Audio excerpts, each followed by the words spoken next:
2 മാസമല്ലേ ഉള്ളൂ നിൻ്റെ അച്ഛൻ മരിച്ചിട്ട് നീ സെൽഫി എടുത്തിട്ടിരിക്കുന്നല്ലേ എന്ന്. നടന്നു കയറിയ ആൾ തിരിച്ചു വരുന്നത് നമ്മുടെ കൂടെ ഇല്ല എന്നറിഞ്ഞിട്ടാന്ന് വരുമ്പോൾ നമുക്കത് അക്സെപ്റ്റ് ചെയ്യാൻ പാടാണല്ലോ. അമ്മ ഇങ്ങനെ കൊണ്ട് മൊബൈൽ മോർച്ചറിയിൽ അവിടെ ഹാളിൽ കിടത്തുമ്പോഴേ ഞാൻ നോക്കുന്നത്, അയ്യോ അമ്മ ഇല്ലേ. തിരക്ക് വരുമ്പോഴേ നമ്മുടെ അച്ഛനും അമ്മയ്ക്കും പ്രയോറിറ്റി കുറയും പലപ്പോഴും. അവരവിടെ ഉണ്ടല്ലോ, എപ്പോഴേലും വിളിച്ചാൽ മതിയല്ലോ. എതികമ്പാളെ 6 മാസം എടി ഞാനും വരുവടി കൂടെ 6 മാസം തികയുന്ന അതേ നക്ഷത്രത്തിൽ അച്ഛൻ മരിച്ചേക്കുന്നത്. സ്വാഭാവികം. ഇങ്ങനെ സ്നേഹിക്കുന്ന ഒരു അച്ഛനും അമ്മയും കണ്ടുവരുമ്പോൾ നമ്മൾ മക്കൾ അവരെ പോലെ തന്നെ ഒരാളായിരിക്കും നമുക്ക് കിട്ടുകയെന്ന് നമ്മൾ എപ്പോഴും നമ്മൾ ആഗ്രഹിക്കും, സ്വപ്നം കാണും അല്ലേ? മെൻ്റലിറ്റ് ഭയങ്കര നല്ല ലൈഫായിരുന്നു ഞാനും അദ്ദേഹവും. പിന്നെ കുറച്ച് താളപ്പിഴകൾ വന്നപ്പോൾ അത് പ്രോപ്പറായിട്ട് ഞങ്ങൾ ഹാൻഡിൽ ചെയ്തില്ല.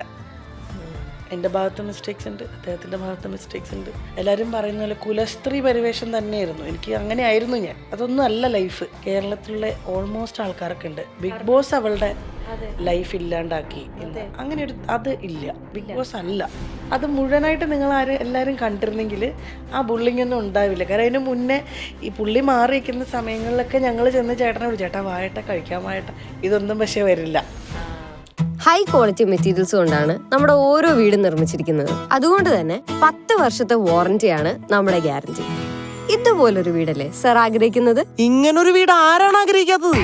ബേറ്റ് homes for Kerala's leading tech enabled home builder. Mini സ്ക്രീനിലാവട്ടെ വെള്ളിത്തിരയിലാവട്ടെ, ഈ ഒരു മുഖം കണ്ടാൽ നാം ചിലപ്പോൾ ചിരിക്കുകയും മറ്റു ചിലപ്പോൾ ചിന്തിക്കുകയും ചെയ്യും. അതെ, നമ്മെ ഒരേ സമയം ചിരിപ്പിക്കുകയും ചിന്തിപ്പിക്കുകയും ചെയ്ത് നമ്മുടെ കൂടെ നമ്മളിൽ ഒരാളായ Veena Nair, milestone makers presents behind the scenes. Veena, welcome to the show. Thank you. സുഖമായിട്ടിരിക്കുന്നു. ഞാൻ ഈ ആമുഖത്തിൽ പറഞ്ഞ പോലെ നമ്മളെല്ലാവരും വീണയുടെ ചില പെർഫോമൻസ് കാണുമ്പോൾ നമ്മൾ ഒരുപാട് ചിരിപ്പിക്കും. എത്ര ആഴത്തിലാണ് ഓരോ ക്യാരക്ടറും വീണ ചെയ്യാറുള്ളത്. എന്നാൽ ചില ക്യാരക്ടർ ചെയ്യുമ്പോൾ നമ്മൾക്കിങ്ങനെ ഭയങ്കരമായിട്ട് നമ്മളെ വേദനിപ്പിക്കും. ചില സമയത്ത് വീണയുടെ കണ്ണുകൾ കൊണ്ടുള്ള ഒരു എക്സ്പ്രഷൻ മതി, ഡയലോഗ് പോലും വേണ്ട, നമുക്ക് ആഴത്തിൽ നമുക്ക് വിഷമം തോന്നുന്ന അതുപോലെയാണ് വീണ പെർഫോം ചെയ്യുന്നത് എപ്പോഴും.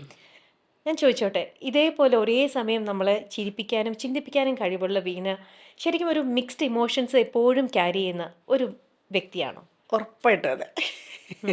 അതായത് ഇപ്പം നമുക്ക് എന്ത് പ്രശ്നം ഉണ്ടെന്ന് പറഞ്ഞാലും അത് നമുക്ക് ക്യാമറയുടെ മുന്നിൽ കാണിക്കാൻ പറ്റില്ല. ഇപ്പോൾ എന്ത് തന്നെ എൻ്റെ ലൈഫിൽ പ്രശ്നമാണ്, ഞാൻ സ്ട്രഗിൾ ചെയ്യാണ്, അല്ലെങ്കിൽ എൻ്റെ ഫാമിലിയിൽ എന്തെങ്കിലും പ്രശ്നം ഉണ്ടായിരിക്കുന്ന എല്ലാ ടൈമിലും ഞാൻ ചെയ്തുകൊണ്ടിരുന്ന സീരിയൽ തട്ടിയും മുട്ടിയായിരുന്നു. അതിപ്പോൾ അതിനൊരു ഉദാഹരണം പറഞ്ഞാൽ, അമ്മ എൻ്റെ വെൻറ്റിലേറ്ററിൽ കിടക്കുന്ന സമയത്താണ് ഞാൻ പോയി ഷൂട്ട് കൈരളിയുടെ ഒരു കുക്കറി ഷോയിൽ പ്രോഗ്രാം ചെയ്തുകൊണ്ടിരിക്കുന്നത്. വെൻറ്റിലേറ്ററിൽ കിടക്കുക സീരിയസ് ആയിട്ട്. പക്ഷെ അവിടെ പറയുന്ന തമാശയ്ക്ക് ഞാൻ ചിരിച്ചേ പറ്റൂ. അതെപ്പോഴും നമ്മൾ അങ്ങനെ തന്നെയാണല്ലോ. അത് കഴിഞ്ഞ് അമ്മ ഒരു ദിവസം ഒന്ന് ഓക്കെ ആയി കഴിഞ്ഞപ്പോഴാണ് പെട്ടെന്ന് തട്ടിമുട്ടിയുടെ ഷൂട്ട് ഉണ്ടെന്ന് പറഞ്ഞു. അപ്പോൾ അന്നത്തെ ദിവസം എനിക്ക് ഒരു ദിവസത്തെ ഷൂട്ട് പോലും ഞാൻ കളയില്ല, ഹോസ്പിറ്റലിൻ്റെ ബില്ലുകളുള്ളത് കൊണ്ട്. അപ്പോൾ അവിടുന്ന് നേരെ എറണാകുളത്ത് ഞാൻ പോകുന്നു. ഞാൻ എറണാകുളത്ത് ചെന്ന് ഷൂട്ടിങ്ങിന് പോകാൻ വേണ്ടിയിട്ട് നിൽക്കുന്ന സമയത്താണ് എനിക്ക് കോള് വന്നിട്ട് അമ്മ മരിച്ചു എന്ന് പറഞ്ഞിട്ട് ഞാൻ തിരിച്ച് വണ്ടിയിൽ പെട്ടെന്ന് വരുന്നത്. അപ്പോൾ ഈ എന്താ പറയുക, അത് കഴിഞ്ഞിട്ട് അമ്മ മരിച്ചതിൻ്റെ അന്ന് അമ്മയുടെ ദഹിപ്പിച്ച് കഴിഞ്ഞിട്ട് ഞാൻ വന്ന് സിറ്റ് ഔട്ടിൽ ഇങ്ങനെ ഇരിക്കുമ്പോഴാണ് എനിക്ക് തമിഴ് സീരിയലിൻ്റെ കോള് വരുന്നത്. സൺ ടി വിന്ന് ആദ്യമായിട്ട്. എൻ്റെ അമ്മയുടെ ഏറ്റവും വലിയ ആഗ്രഹമായിരുന്നു ഞാൻ സീരിയലിൽ തമിഴ് അഭിനയിക്കണമെന്ന്. കാരണം ഈ മലയാള സീരിയൽ ചെയ്യുന്നവരുടെ ആഗ്രഹം തമിഴിലേക്ക് കയറണം എന്നാണ്. അപ്പോൾ ആ സമയത്ത് എൻ്റെ അമ്മയുടെ ഏറ്റവും വലിയ ആഗ്രഹമായിരുന്നു തമിഴ് സീരിയൽ ചെയ്യണമെന്ന്. അമ്മയെ ദഹിപ്പിച്ചിട്ട് ഞാനും അച്ഛനും ചിറ്റയും ഞങ്ങളെല്ലാവരും നാട്ടിലത്തെ വീട്ടിലിങ്ങനെ ഇരിക്കുന്ന സമയത്ത് എനിക്ക് ആനന്ദവികടനയിൽ നിന്ന് കോള് വന്നിട്ട് സൺ ടി വിയിൽ പൊയ്ക്കൊണ്ടിരിക്കുന്ന അപ്പോഴത്തെ ഹിറ്റ് സീരിയലാണ് തെണ്ടൽ, അതിനകത്ത് വില്ലത്തിയായിട്ട് വീണയെ സെലക്ട്. അപ്പോൾ ഞാൻ ആനന്ദവികടൻ്റെ മലയാളം ചെയ്തിട്ടുണ്ട് ഇവിടെ നിലവിളക്ക്. അപ്പോൾ അതിൻ്റെ കൺട്രോളർ കണ്ണൻചേട്ടനെ വിളിക്കുന്നത്. അപ്പോൾ ആ സമയത്ത് ഞാൻ ചിന്തിച്ചത് നാളെ ചെല്ലണം, അതായത് കഴിഞ്ഞിട്ടുള്ളൂ, നാളെ ചെല്ലണം എനിക്ക്, നാളെ രാവിലത്തെ ഫ്ലൈറ്റിന് ഇവിടുന്ന് കയറണം. അപ്പോൾ ഒരു സെക്കൻഡ് ഞാൻ അച്ഛനെ ഇങ്ങനെ നോക്കിയപ്പോൾ അച്ഛൻ എന്നോട് പറഞ്ഞു, നീ പോയി എന്ന് പറഞ്ഞു അമ്മയ്ക്ക്. അപ്പോൾ അച്ഛന് യാത്ര ചെയ്യാൻ പറ്റത്തില്ല, അച്ഛൻ ഫുൾ ഡൗൺ ആയിരുന്നു. അപ്പോൾ ചിറ്റയാണ് എൻ്റെ കൂടെ വന്നത്. അപ്പോൾ അവിടെ പോയിട്ട് ഞാൻ ഷൂട്ടിങ് അവിടെ ഞാൻ ആരോടും പറഞ്ഞില്ല. അമ്മ മരിച്ചിന്ന് 5 ദിവസം ആയതേ ഉള്ളൂ. അമ്മ പെട്ടെന്നാണ് മരിച്ചത്, 50ാമത്തെ വയസ്സിൽ അമ്മ മരിക്കുന്നത്. പക്ഷെ അവിടെ വന്ന് ഞാൻ വില്ലത്തിയായിട്ട് ഭയങ്കര സീരിയസ് ആയിട്ടുള്ള റോളാണ് ചെയ്യുന്നത്. 3-ാം ദിവസം ആയപ്പോഴത്തേക്കിനും ഒരു ദിവസം പെട്ടെന്ന് ഞാൻ ഡൗൺ ആയിപ്പോയി. പക്ഷേ ഡൗൺ ആയി പോയപ്പോൾ ഞാൻ സാറിനോട് പറഞ്ഞു എനിക്കൊരു 10 മിനിറ്റ് സമയം തരുമെന്ന് ചോദിച്ചിട്ട് ഞാൻ റൂമിൽ പോയി ഒന്ന് ഇതായി. കരച്ചിലൊന്നുമില്ല, അത് അമ്മ മരിച്ച സമയത്ത് ഞാൻ കരഞ്ഞിട്ടില്ല. അതെന്താണെന്ന് ചോദിച്ചാൽ എനിക്കറിയത്തില്ല. ഇപ്പോഴും നമ്മൾ ആലോചിക്കും, നമുക്ക് വിശ്വസിക്കാൻ പറ്റാത്ത ചില കാര്യങ്ങൾ നമുക്ക് അക്സെപ്റ്റ് ചെയ്യില്ലല്ലോ. നമുക്ക് അമ്മ മരിച്ചു കിടക്കുന്ന സമയത്തും ഞാനിങ്ങനെ അത് അത് അങ്ങനത്തെ ഒരു സ്റ്റേജ് വന്നവർക്കേ അത് പറഞ്ഞാൽ മനസ്സിലാവുള്ളൂ. പെട്ടെന്ന് മരിച്ചു പോയതാ. നടന്ന് കയറിയ ആൾ തിരിച്ചു വരുന്നത് നമ്മുടെ കൂടെ ഇല്ല എന്നറിഞ്ഞിട്ടാന്ന് വരുമ്പോൾ നമുക്കത് അക്സെപ്റ്റ് ചെയ്യാൻ പാടാണല്ലോ. അമ്മ ഇങ്ങനെ കൊണ്ട് മൊബൈൽ മോർച്ചറിയിൽ അവിടെ ഹാളിൽ കിടത്തുമ്പോഴേ ഞാൻ നോക്കുന്നത്, അയ്യോ അമ്മ ഇല്ലേ എൻ്റെ കൂടെ. നമുക്ക് വിശ്വസിക്കാൻ പറ്റണേ ഉണ്ടായിരുന്നില്ല. അപ്പോൾ അതുകൊണ്ട് എനിക്ക് കരയാൻ പറ്റാഞ്ഞിട്ട് പോലും ലാസ്റ്റ് ടൈം ഇത് എടുക്കുന്ന സമയത്തും ഞാൻ കാറുവാണ് ചെയ്തത്, എനിക്ക് കണ്ണീര് വരാഞ്ഞിട്ട്. അങ്ങനെ ഒരു സ്റ്റേജിലായിരുന്നു ഞാൻ കരഞ്ഞിട്ടില്ല അമ്മ മരിച്ചിട്ട്. ശരിക്കും പറയും അങ്ങനെയുള്ളപ്പോൾ നമ്മൾ കരഞ്ഞ് തീർക്കണം. പക്ഷെ കരച്ചിൽ വരുന്നില്ല. എല്ലാവരും എന്നോട് ചോദിക്കുന്നുണ്ട് നീ എന്നാ കരയാതെ, നീ എന്നെ കരച്ചിൽ വരുന്നത്. പക്ഷെ അതിന് ശേഷം കുറച്ച് ദിവസം ഈച്ച് ആൻഡ് എവറി ഡേ, മിക്കവാറും തന്നെ എല്ലാ ദിവസങ്ങളിലും തന്നെ നമുക്ക് നമ്മുടെ ഓരോരോ ഘട്ടങ്ങളിൽ നമ്മുടെ കരച്ചിൽ ഇങ്ങനെ കണ്ടിന്യൂ ചെയ്തുകൊണ്ടേയിരിക്കും. അങ്ങനെയുള്ളപ്പോൾ ആ കണ്ണീര് മാറാൻ ഒരുപാട് ദിവസങ്ങളും എടുക്കും അല്ലേ? അല്ല, നമുക്ക് ആ വേദന മാറൂല. ഒരുപാട് നമ്മൾ എന്താ പറയുന്നത്, അതിപ്പം പ്രായമുള്ള ഒരാളുടെ ആണെങ്കിലും അമ്മയുടെ അച്ഛൻ്റെയൊക്കെ മരണമൊക്കെ അത് ഭയങ്കര വിഷമമായിരിക്കും. അത് ഇനിയിപ്പോൾ എൻ്റെ ചെറുപ്പകാലത്തിൽ 23 വയസ്സിലാണ് എനിക്ക് അമ്മ മരിക്കുന്നത്, എൻ്റെ 23ാമത്തെ വയസ്സിൽ. ഇനിയിപ്പോൾ 50ാമത്തെ വയസ്സിലാണ് എൻ്റെ അമ്മ എന്നെ വിട്ടു പോകുന്നതെങ്കിലും വേദന സെയിമാണ്. പക്ഷേ അതൊരു വിരഹം എന്ന് പറയണത് എപ്പോഴും നമുക്ക് ഭയങ്കര പ്രശ്നമുള്ള കാര്യമാണ്. അപ്പോൾ ഈ ഷൂട്ടിംഗ് സമയത്തും അവിടെ ആ ബ്രേക്കിൻസ് എടുത്തിട്ട് ഞാൻ പോയിട്ട് എനിക്കൊരു വെപ്രാളമായിരുന്നു. എന്നിട്ട് ഞാൻ പെട്ടെന്ന് തന്നെ ഓക്കെ അല്ലേ. അപ്പം ഞാൻ സാറിനോട് പറഞ്ഞു, സാർ ഇങ്ങനെ അമ്മ മരിച്ചിട്ട് ഇന്ന് 7ാമത്തെ ദിവസം, അപ്പം ഇന്ന് അവിടെ 7ാമത്തെ ദിവസം ഉണ്ട്, അപ്പോൾ ഡെയിലി ബലിയിടിയിലുണ്ടല്ലോ, അപ്പോൾ 7ാമത്തെ ദിവസമാണെന്ന് പറഞ്ഞപ്പോൾ എന്നോട് സാറ് എന്നമ്മാ നിങ്ങൾ ഇന്ന മാതിരി പേசுகிறേ, ഇത് മുന്നാടിയേ சொல்ல. ഞാൻ പറഞ്ഞു അമ്മയുടെ ആഗ്രഹമായിരുന്നു ഇത് ഞാൻ വന്ന് ചെയ്യണമെന്ന്. ഓക്കെ തന്നെ ഞാൻ ഓക്കെയാണ്, ഞാൻ ഓക്കെയാണ്, കുഴപ്പമൊന്നുമില്ല. ഞാൻ 5 ദിവസമായിട്ട് എനിക്ക് ഷൂട്ട് ഉണ്ടായിരുന്നു. അത് കഴിഞ്ഞ് തിരിച്ചു വന്നു.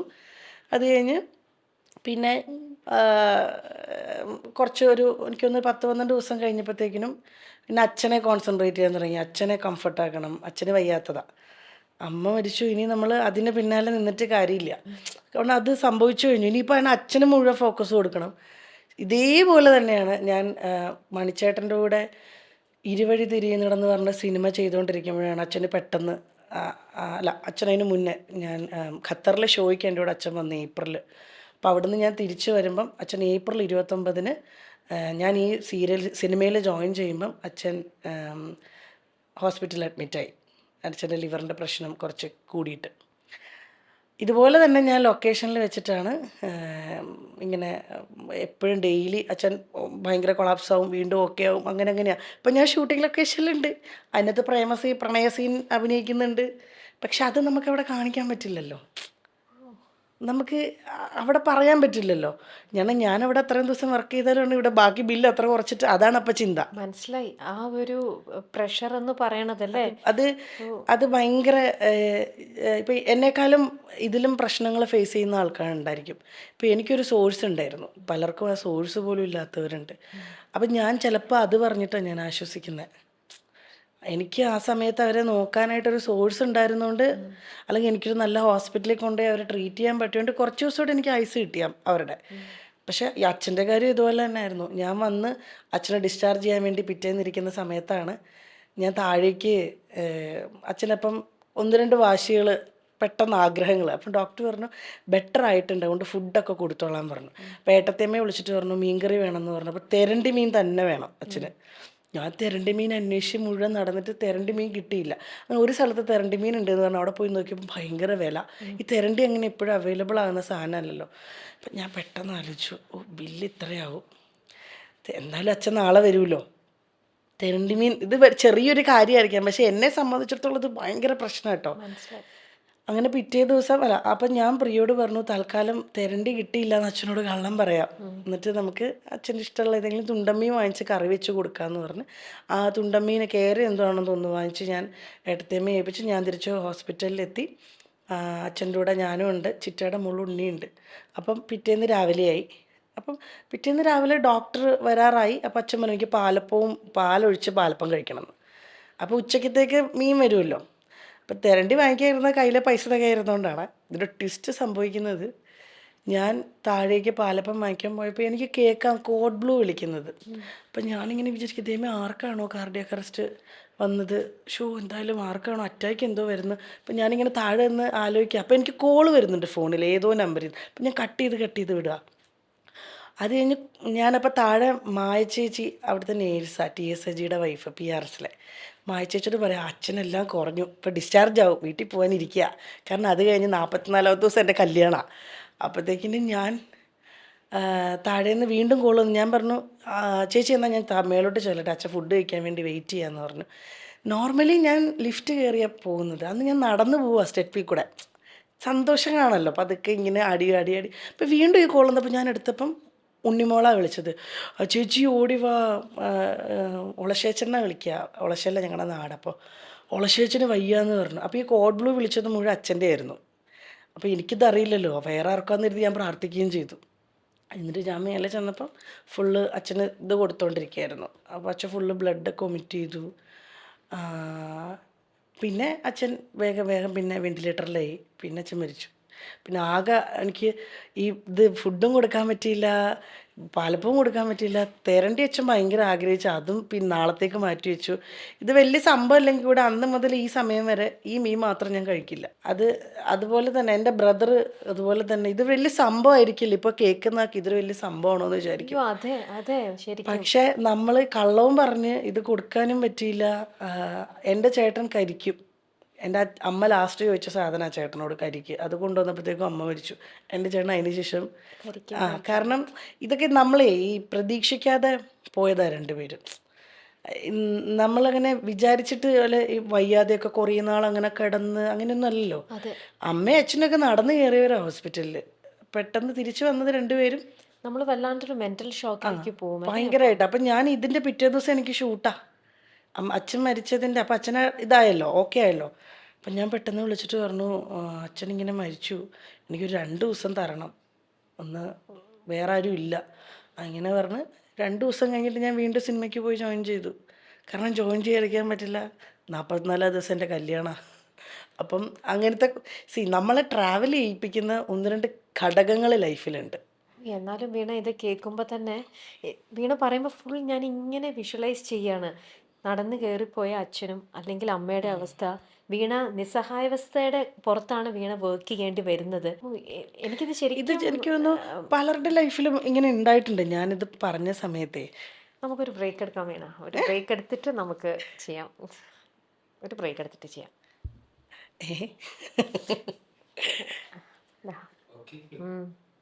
വീണ ഇതിപ്പം വളരെ ഈസി ആയിട്ട് പറഞ്ഞു പോയുന്നുണ്ട്.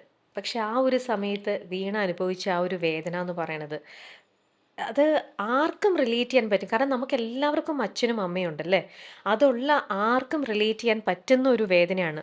എന്തുകൊണ്ട് വീണ അന്നേരം ജോലിക്ക് പോയാൽ എനിക്ക് തോന്നുന്നു അന്ന് വളരെ ഏർലി ഏജാണ്, ഇങ്ങനെ ഒരു സെലിബ്രിറ്റി ആയിട്ടില്ല. ഒന്ന് ആലോചിച്ച് നോക്കൂ, ഇന്നത്തെ ഈ ഒരു സമയത്തൊക്കെ ഇങ്ങനെ വന്നിരുന്നെങ്കിൽ. നമ്മുടെ ഈ സോഷ്യൽ മീഡിയയിൽ ഓരോന്നും പറഞ്ഞ് കമൻറ്റ് ചെയ്ത് നെഗറ്റീവായിട്ട് കമൻറ്റ് ചെയ്യുന്ന ഒരുപാട് ആൾക്കാരുണ്ടല്ലേ. അവർ ഈ സിറ്റുവേഷൻ എന്താന്ന് പോലും മനസ്സിലാക്കാണ്ട് എന്തൊക്കെ മോശം അവർ പറഞ്ഞേനെ. അമ്മ ഇതായിട്ട് അവൾ ഉടനെ അഭിനയിക്കാൻ പോയി. അങ്ങനെ എന്തെങ്കിലും ഫാമിലിയിലോ അല്ലെങ്കിൽ നിങ്ങളുടെ നാട്ടുകാരിലോ ആരെങ്കിലും വന്ന് അങ്ങനെ കുറ്റപ്പെടുത്തി വീണേനെ? നമ്മുടെ നാട്ടുകാർ വീട്ടുകാരും പറയുന്നത് പലതും നമ്മൾ ലേറ്റായിട്ടായിരിക്കും അറിയുക. പക്ഷെ എൻ്റെ മുഖത്ത് നോക്കിയിട്ട് ഒരു ആർട്ടിസ്റ്റിൻ്റെ പേര് ഞാൻ പറയില്ല, അതിനുശേഷം അച്ഛൻ മരിക്കുന്നത് മെയ് 8-നാണ്. അപ്പോൾ ജൂണിൽ ഞാൻ ആത്മയുടെ മീറ്റിങ്ങിന് പോയി. അപ്പം ഞാൻ ഈ മെയ് 8 കഴിഞ്ഞിട്ട് വേഗം തന്നെ ഞാൻ ഇവിടുന്ന് ഒന്ന് സോറി അങ്ങനല്ല, ഒരു വളരെ യാദൃശ്യമായിട്ട് ഞാൻ അവരെ കാണുന്നതാണ്. SP ഗ്രാൻഡേസിൽ വെച്ചിട്ട് ആർട്ടിസ്റ്റിനെ ഞാൻ അവിടെ ചെന്നപ്പം അപ്പോൾ അവരെന്നെ അപ്പോൾ എനിക്കൊരു കുറച്ച് ബ്രേക്കിന് ശേഷം അച്ഛൻ മരിച്ചിട്ട് ഒരു 2 മാസത്തിന് ശേഷം ഞാൻ ഇൻസ്റ്റയിലാണോ ഫേസ്ബുക്കിലോ എന്തോ സ്റ്റോറി ഇട്ടു. ഞാൻ ചെന്നൈക്ക് പോകുന്നതിൻ്റെ ഒരു സെൽഫി ഇട്ടു, ഇങ്ങനെ ചിരിച്ചിട്ട് നിന്ന്, ബാക്ക് ടു വർക്ക് എന്നോ എന്തോ ഒരു സാധനം ചിരിച്ചോണ്ടായിട്ടേക്കുന്നത്. അപ്പോൾ അവരെന്നെ പിടിച്ചെടുത്തിട്ട് പറയും, നീയൊക്കെ ഒരു പെണ്ണാണോടി, എൻ്റെ അമ്മ മരിച്ചിട്ട് എനിക്ക് 7-8 മാസം എടുത്തു എനിക്ക് അതിൽ നിന്ന് ഞാൻ റിക്കവർ ചെയ്ത് വരാൻ. നിനക്കൊരു നാണമില്ലേ, നീ ഈ 2 മാസമല്ലേ ഉള്ളൂ നിൻ്റെ അച്ഛൻ മരിച്ചിട്ട്, നീ ഒരു സെൽഫി എടുത്തിട്ടിരിക്കുന്നല്ലേ എന്ന്. ഞാൻ പറഞ്ഞു, ചേച്ചി അതിനിപ്പോൾ എന്താ കുഴപ്പം എന്ന് ഞാൻ ചോദിച്ചു. കാരണം ഞാൻ എന്നെ വീണ്ടും ട്രാക്കിലേക്ക് എത്തിച്ചേ പറ്റൂ. അതെ, നമ്മൾ നമ്മുടെ പുഷ് ചെയ്യാണ് സെൽഫിന്. കാരണം അത് കഴിഞ്ഞ് ജൂൺ 21 എൻ്റെ കല്യാണം. അത് കഴിഞ്ഞിട്ട് വീണ്ടും ഞാൻ ബാക്ക് ടു നോർമൽ ലൈഫിലേക്ക് വന്നുകൊണ്ടിരിക്കുക. അപ്പോൾ ആ സമയത്താണ് ഞാൻ ഇട്ടത്. അപ്പോൾ ഞാനിങ്ങനെ ആലോചിച്ചു, ഈശ്വര അപ്പോൾ എന്തെല്ലാം ആയിരിക്കുമല്ലേ ആൾക്കാർ ആ ഒരു സെൽഫിക്ക് പറയുക. ആ സമയത്തൊക്കെ ഞാൻ ഒത്തിരി അങ്ങനെ ചിന്തിക്കുമായിരുന്നു. നാട്ടുകാരെന്ത് പറയും, നാട്ടുകാരെന്ത് വിചാരിക്കും, അയ്യോ അവരെന്താ വിചാരിക്കുക ഞാനിങ്ങനെ ഇട്ടാൽ. പിന്നെ അവിടെ നിന്ന് അങ്ങോട്ട് ഫുള്ള് നാട്ടുകാരെ പേടിയായിരുന്നു എനിക്ക്. ഈ ഒരു ഇൻസിഡൻറ്റിന് ശേഷമാണ് ശരിക്കും ഞാൻ ചിന്തിക്കുന്നത്, ഇങ്ങനെയൊന്നും ഇടാൻ പാടില്ല അല്ലേ.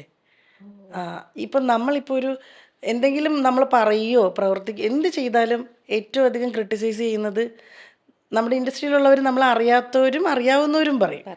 എന്നാൽ ആ സിറ്റുവേഷനിലേക്ക് നമ്മൾ എങ്ങനെ എത്തി, അല്ലെങ്കിൽ നമ്മൾ അങ്ങനെ ഒരു കാര്യം ചെയ്യാനുള്ള നമ്മൾ എന്തുകൊണ്ട് അങ്ങനെ ചെയ്തു, ഇതൊന്നും അവർ ചിന്തിക്കില്ല, നമ്മുടെ കൂടെ നിൽക്കുന്നവർ വരെ. പക്ഷേ അത് നമ്മൾ പിന്നീടായിരിക്കും അറിയുക. അപ്പോൾ നമ്മൾ ഞെട്ടും, ഈശ്വര ഇവരിത്രയും കൂടെ നിന്നിട്ട് ഇവരിങ്ങനെയൊക്കെ പറഞ്ഞല്ലോ. പിന്നെ കൂടെയുള്ളവർ പറയുമ്പോൾ പിന്നെ നാട്ടുകാരെ നമുക്ക് കുറ്റപ്പെടുത്താൻ പറ്റുമോ? അങ്ങനെ കൂടെയുള്ളവർ പറഞ്ഞിട്ടുണ്ടെങ്കിൽ അത് തീർച്ചയായിട്ടും എനിക്ക് അങ്ങനെ ഒരു അനുഭവം ഉണ്ടായിട്ടായിരിക്കുമല്ലോ. അപ്പോൾ അവർ തന്നെ നമ്മളെ മനസ്സിലാക്കുന്നില്ല എന്നുള്ള ആ ഒരു തിരിച്ചറിവ് വന്നപ്പോൾ വീണ എങ്ങനെ ആ സിറ്റുവേഷനൊക്കെ ഹാൻഡിൽ ചെയ്തത്? എനിക്ക് കുറേ നല്ല സുഹൃത്തുക്കളുണ്ടായിരുന്നു. അപ്പം നമ്മുടെ അഭാവത്തിൽ നമ്മളെ ഭയങ്കരമായിട്ട് മോശം പറയുന്ന സിറ്റുവേഷൻസൊക്കെ ഉണ്ടായപ്പോൾ ആ സൗഹൃദങ്ങളൊക്കെ ഞാൻ പതിയെ അതിൽ നിന്ന് പുറകിലേക്ക് പോന്നു. അവരോട് ദേഷ്യമൊന്നുമില്ല, അവരെ കാണുമ്പോൾ ഞാൻ ചിരിക്കാൻ റെഡിയാണ്. പക്ഷെ അവരുമായിട്ടുള്ള സൗഹൃദത്തിന് ഞാൻ മുന്നേക്ക് പോകാൻ താല്പര്യപ്പെടുന്നില്ല, അത്രയേ ഉള്ളൂ. അവരോട് എനിക്ക് പരിഭവമില്ല, ഇങ്ങനെയുള്ളൊരു വിഷമമുണ്ട് ഉള്ളിൽ. അവർക്ക് വേണ്ടി പല സ്ഥലങ്ങളിലും അങ്ങനെ സ്റ്റാൻഡ് ചെയ്തിട്ട് നമുക്കൊരു നമ്മളില്ലാതെ അല്ല നമ്മുടെ അഭാവത്തിൽ നമ്മളെപ്പറ്റി ഭയങ്കര മോശമായിട്ട് പറയുന്ന സ്റ്റേജുകൾ, അതെല്ലാ കാര്യത്തിലും. എന്നിട്ട് നമ്മൾ വരുന്ന സമയത്ത് ഭയങ്കര ചിരിച്ചുകൊണ്ട് നമ്മളെ വെൽക്കമിങ് ചെയ്യുന്ന ഒരവസ്ഥയുണ്ടല്ലോ, അത് ഭയങ്കര നമുക്ക് ഭയങ്കര ബുദ്ധിമുട്ടാണ്. അതുകൊണ്ട് തന്നെ എനിക്കിപ്പോൾ ഫ്രണ്ട് സർക്കിൾ എന്ന് പറയുന്നത് ചുരുങ്ങി ഭയങ്കര ചെറുതാണ്. വളരെ എൻ്റെ +2 മുതലുള്ള എൻ്റെ സുഹൃത്തുണ്ട് അലീന, അവൾ അന്നും എന്നും അതേപോലെ തന്നെയുണ്ട്. പിന്നെ അങ്ങനെ നോക്കിയൊരു 3-4 പേര് അത്രേ ഉള്ളൂ. അതിന് മേലെ എന്നെപ്പറ്റി അറിയാവുന്നവർ ആരുമില്ല. മഞ്ജു ചേച്ചി ഞാനും കാണാറില്ല, മഞ്ജു പത്രോസ്. പക്ഷെ കാണുന്ന സമയത്ത് ഞങ്ങൾ ഒത്തിരി സംസാരിക്കും. എൻ്റെ ഒരു നല്ല സുഹൃത്താണ്, നമ്മുടെ ബെസ്റ്റ് ഫ്രണ്ട് എന്ന് അങ്ങനെ ആ കാറ്റഗറി ഇല്ല, പക്ഷെ എൻ്റെ ഒരു നല്ല സുഹൃത്താണ് മഞ്ജു ചേച്ചി. നമ്മളെ മനസ്സിലാക്കാൻ പറ്റുന്ന, കാരണം മഞ്ജു ചേച്ചി സ്ട്രഗ്ലിങ് ലേഡിയാണ്. അതെ, അപ്പോൾ അവർക്കേ മനസ്സിലാവുള്ളൂ നമ്മൾ ഓപ്പോസിറ്റ് നിൽക്കുന്ന, അതേപോലെ സ്ട്രഗിൾ ചെയ്ത് വരുന്ന അല്ലാത്തവർക്ക് മനസ്സിലാവില്ലെന്നേ. പിന്നെ നമ്മളിലും സ്ട്രഗിൾ ചെയ്യുന്ന ആൾക്കാരുണ്ട് കേട്ടോ. ഇപ്പം ഞാൻ പറഞ്ഞല്ലോ, എനിക്ക് സോഴ്സ് ഉണ്ട്, എനിക്ക് സോഴ്സ് പോലും ഇല്ലാതെ കഷ്ടപ്പെടുന്നവരുണ്ട്. ഞാൻ പലപ്പോഴും എൻ്റെ ലൈഫിൽ ഓരോ പ്രശ്നങ്ങൾ വരുമ്പോൾ ഞാൻ ചിന്തിക്കുന്നത് നേരെ താഴോട്ടാണ്. അപ്പോൾ എനിക്ക് ഓക്കെ ആവും, ഞാൻ കൂൾ ഡൗൺ ആവും. നമ്മൾ കമ്പയർ ചെയ്യും അല്ലേ. ഞാൻ താഴോട്ട്, ദൈവമേ എനിക്കിപ്പോൾ കയറി കിടക്കാൻ വീടുണ്ട്, സഞ്ചരിക്കാൻ വണ്ടിയുണ്ട്, അധ്വാനിക്കാൻ കാലും കൈയും ആവതുണ്ട്, ദൈവം അനുഗ്രഹിച്ച അസുഖങ്ങളൊന്നുമില്ല. അതൊരു വലിയ സമ്പാദ്യമാണ് ഇത്രയും. അപ്പോൾ അതൊന്നുമില്ലാത്ത എത്ര പേരാണുള്ളത്. നമ്മൾ ഈ മേലോട്ട് ചിന്തിക്കുമ്പോഴാണ് നമുക്ക് ടെൻഷൻ വരുന്നത്. ദൈവമേ അവൾക്ക് മറ്റേ സിനിമ കിട്ടി, അയ്യോ എനിക്കെന്താ കിട്ടാത്ത, ദൈവമേ മറ്റവൾ മറ്റേത് വാങ്ങി, അവൾ കാറ് വാങ്ങി, അവൾ ബംഗ്ലാവ് വാങ്ങി, അല്ലെങ്കിൽ വീട് വാങ്ങി. അങ്ങനെ ചിന്തിക്കുമ്പോഴേ പ്രശ്നമുള്ളൂ. ഞാൻ ചിന്തിക്കുന്നത് സീരിയൽ എന്ന് പറയുന്ന മിനി സ്ക്രീനിൽ നിന്ന് ഒരുപാട് പേരുന്ന സിനിമയെ വന്നിട്ടില്ല. എനിക്കതിനൊരു ഭാഗ്യമുണ്ടായി. അപ്പോൾ ബിഗ് ബോസ് പോലൊരു ഷോയിൽ പോകാനുള്ള ഭാഗ്യമുണ്ടായി. പിന്നെ എനിക്ക് നഷ്ടങ്ങൾ ഒത്തിരി എൻ്റെ ലൈഫിൽ വന്നിട്ടുണ്ട്, അതല്ലാതെ ഒത്തിരി വേറെ ഭാഗ്യങ്ങളും ഉണ്ട്. അപ്പോൾ ഞാൻ അതുകൊണ്ട് വലിയ അങ്ങനെ അയ്യോ ദൈവമേ എനിക്ക് എന്തിനീ ജീവിതം തന്നു അങ്ങനെ ഞാൻ ഇന്ന് വരെ ചോദിച്ചിട്ടില്ല. കാരണം എനിക്ക് കൈക്കും കാലിനും സ്വാധീനം ഉണ്ടെന്നേ. അസുഖങ്ങൾ മാറാരോഗങ്ങളൊന്നുമില്ല. അത് തന്നെ ഏറ്റവും വലിയ അസറ്റ്. സത്യം. എൻ്റെ അച്ഛനും അമ്മയും എനിക്ക് പോയി, അതൊരു വലിയ നമ്മുടെ ചിറകൊടിയുന്ന പോലെ തന്നെയാണ്. അതെ. ഒരു പക്ഷിയുടെ 2 ചിറക് ഒടിഞ്ഞാലും പക്ഷിക്ക് മുന്നോട്ട് ജീവനില്ലേ, നമുക്ക് മുന്നേക്ക് പോവണ്ടേ. അതേപോലെ എൻ്റെ യാത്രകൾ എപ്പോഴും. ഇപ്പോൾ ജീവിതത്തിൽ ഏറ്റവും കൂടുതൽ മിസ് ചെയ്യണതും അച്ഛനെയും അമ്മയും തന്നെയാണ്. ഉറപ്പല്ലേ, അന്നും ഇന്നും എന്നും. എനിക്കൊരു തിരിച്ചൊരു എന്താ പറയുക, ബാക്കിലേക്ക് ഒരു മറ്റേ നമുക്ക് ലൂപ്പ് എന്നല്ലല്ലോ എന്നെ പറയുന്നത്, എന്താ ഒന്ന് റീകറക്ഷൻ ചെയ്യാൻ കിട്ടിയിരുന്നെങ്കിൽ ഞാൻ എൻ്റെ കല്യാണവും കഴിക്കില്ലായിരുന്നു. പക്ഷെ അമ്പാടി വേണം കേട്ടോ. കല്യാണം കഴിക്കില്ലായിരുന്നു. കല്യാണം എൻ്റെ ലൈഫിലെടുത്ത മോശം ഡിസിഷനാണെന്ന് ഒരിക്കലും ഞാൻ പറയില്ല. പക്ഷെ ഇങ്ങനെയൊക്കെ ആവുമായിരുന്നെങ്കിൽ കല്യാണമേ കഴിക്കില്ലായിരുന്നു. ഓക്കെ. ഞാൻ അച്ഛൻ്റെ അമ്മയുടെ, പക്ഷെ അങ്ങനെ ആയിരുന്നെങ്കിൽ ചിലപ്പോൾ ഒരു പക്ഷേ അച്ഛനും അമ്മയും, ഞങ്ങൾ ഈ കോട്ടയത്ത് നിന്ന് ഇപ്പോഴാണല്ലോ ഇത്രയും വലിയ വലിയ ഹോസ്പിറ്റലുകളൊക്കെ കോട്ടയത്ത് വരുന്നത്. പണ്ടൊക്കെ ചെറിയ അസുഖങ്ങളൊക്കെ വന്നു കഴിഞ്ഞാലും മൈൻഡ് ചെയ്യത്തില്ല. അമ്മയുടെ അസുഖങ്ങളൊക്കെ ചെറിയ ചെറിയ സംഭവങ്ങളായിട്ട് ആദ്യമേ സിംറ്റംസ് കാണിച്ചത് ജോഗ്രനസ് എന്നായിരുന്നു അമ്മയുടെ അസുഖത്തിൻ്റെ പേര്. അത് ബോഡിയുടെ ഇമ്മ്യൂണിറ്റി കുറയുന്നതാണ്. എന്നിട്ട് ബോഡി തന്നെ ബോഡിയെ ഇത് ചെയ്യും, ഇമ്മ്യൂണിറ്റിയുടെ ഒരു ഇഷ്യൂ വരുന്നത്. അതൊക്കെ മുന്നേ സിംറ്റംസ് കാണിച്ചിരുന്നു. പക്ഷെ നമുക്ക് അന്നത്തെ കാലത്ത് അതറിയില്ലേ. എൻ്റെ ചെറുതിൽ ഞാൻ 7ാം ക്ലാസ്സിലൊക്കെ പഠിക്കുമ്പോൾ അതിൻ്റെ സിംറ്റംസ് ഉണ്ടായിരുന്നു. പക്ഷെ നമുക്കത് അറിയില്ല. നമ്മൾ അറിഞ്ഞപ്പോൾ ഒത്തിരി ലേറ്റായിപ്പോയി. പക്ഷെ എന്നാലും അമൃതയിലായിരുന്നു ഞങ്ങൾ അവിടെ നിന്ന് കൊണ്ടുവന്ന് അമൃതയെ കാണിച്ചിരുന്നു. പക്ഷെ കുറേ കൂടെ ബെറ്റർ ട്രീറ്റ്മെൻറ്റ് ഞാൻ കൊടുത്തേനെ അച്ഛനും അമ്മയ്ക്കും. ഞാൻ കുറേ കൂടെ അവരെ നോക്കിയേനെ. എനിക്ക് പല സമയത്തും തിരക്കിൻ്റെ സമയത്ത് തിരക്ക് വരുമ്പോഴേ നമ്മുടെ അച്ഛനും അമ്മയ്ക്കും പ്രയോറിറ്റി കുറയും പലപ്പോഴും. അവരവിടെ ഉണ്ടല്ലോ, എപ്പോഴേലും വിളിച്ചാൽ മതിയല്ലോ. അവരുടെ കോളാണ് വരുന്നതെങ്കിൽ നമ്മളിങ്ങനെ നോക്കിയിട്ട് അച്ഛനല്ലേ കുറച്ച് കഴിഞ്ഞിട്ട് വിളിക്കാം. അത് നമുക്കറിയാം അവരവിടെ ഉണ്ട് എന്നുള്ളത്. നമ്മൾ 5 ദിവസം വിളിച്ചില്ലെങ്കിലും 10 ദിവസം വിളിച്ചില്ലെങ്കിൽ നമുക്ക് വേണ്ടി പ്രാർത്ഥിച്ച് അവിടെ ഉണ്ട് എന്നറിയാം. പക്ഷെ ഞാൻ അവിടെ കൂടെ തന്നെ ആയിരുന്നു. എന്നിരുന്നാലും പലപ്പോഴും കോള് നമ്മൾ ലൊക്കേഷനുള്ളപ്പോൾ അച്ഛൻ എൻ്റെ കൂടെ ഉള്ളപ്പോൾ അമ്മ വിളിക്കും. അപ്പോൾ ഇങ്ങനെ നോക്കിയിട്ട് ഞാനിങ്ങനെ മാറ്റി വെച്ച ദിവസങ്ങളുണ്ട്, കുറച്ച് കഴിഞ്ഞിട്ട് വിളിക്കാമല്ലോ. പിന്നെ സന്ധ്യ ആകുമ്പം അമ്മ വീണ്ടും ഓർക്കും, എപ്പോഴാണ് ഷൂട്ട് കഴിഞ്ഞ് വരുന്നത്, അമ്മ ഞാൻ അങ്ങോട്ടല്ലേ വരുന്നേ എന്ന് ഞാൻ പറഞ്ഞിട്ടുണ്ട്. ഇപ്പം അത് ആലോചിക്കുമ്പോൾ ഉണ്ടല്ലോ, ഈശ്വര ഞാൻ എന്തിനാ അങ്ങനെ പറഞ്ഞത്, ആ കോളുകളൊക്കെ എനിക്ക് എടുക്കാറുന്നില്ലേന്ന് ഇപ്പം തോന്നുന്നു. കാരണം അത് പ്രായത്തിൻ്റെയാണ്. പക്ഷെ അങ്ങനെ അല്ലാത്ത കുട്ടികളുണ്ട് കേട്ടോ ഒരുപാട്. എൻ്റെ ഭാഗത്തിൽ ഞാൻ ലൈഫിൽ ചെയ്തിട്ടുള്ള ഏറ്റവും വലിയ മിസ്റ്റേക്സുകളിലൊന്ന്, അച്ഛനും അമ്മയ്ക്കും വേണ്ടിയിട്ട് നമ്മൾ വർക്ക് ചെയ്യുന്നു, അവരുടെ കാര്യങ്ങൾ നോക്കുന്നു എന്നല്ലാണ്ട് അവർക്ക് ഞാൻ ടൈം കൊടുത്തില്ല. ലൈഫിൽ നമുക്ക് ഒരാൾക്ക് കൊടുക്കാൻ പറ്റുന്ന ഏറ്റവും വലിയ കാര്യം ടൈമാണ്, പ്രത്യേകിച്ച് പേരൻസിന്. ഉള്ളപ്പോൾ അതിൻ്റെ, എൻ്റെ അമ്മ എപ്പോഴും പറയും, ഉള്ളപ്പം എടി ഞാൻ എന്തെങ്കിലും പറയുമ്പോൾ കണ്ണുള്ളപ്പോൾ അതിൻ്റെ വില അറിയില്ല. സത്യമാണ്.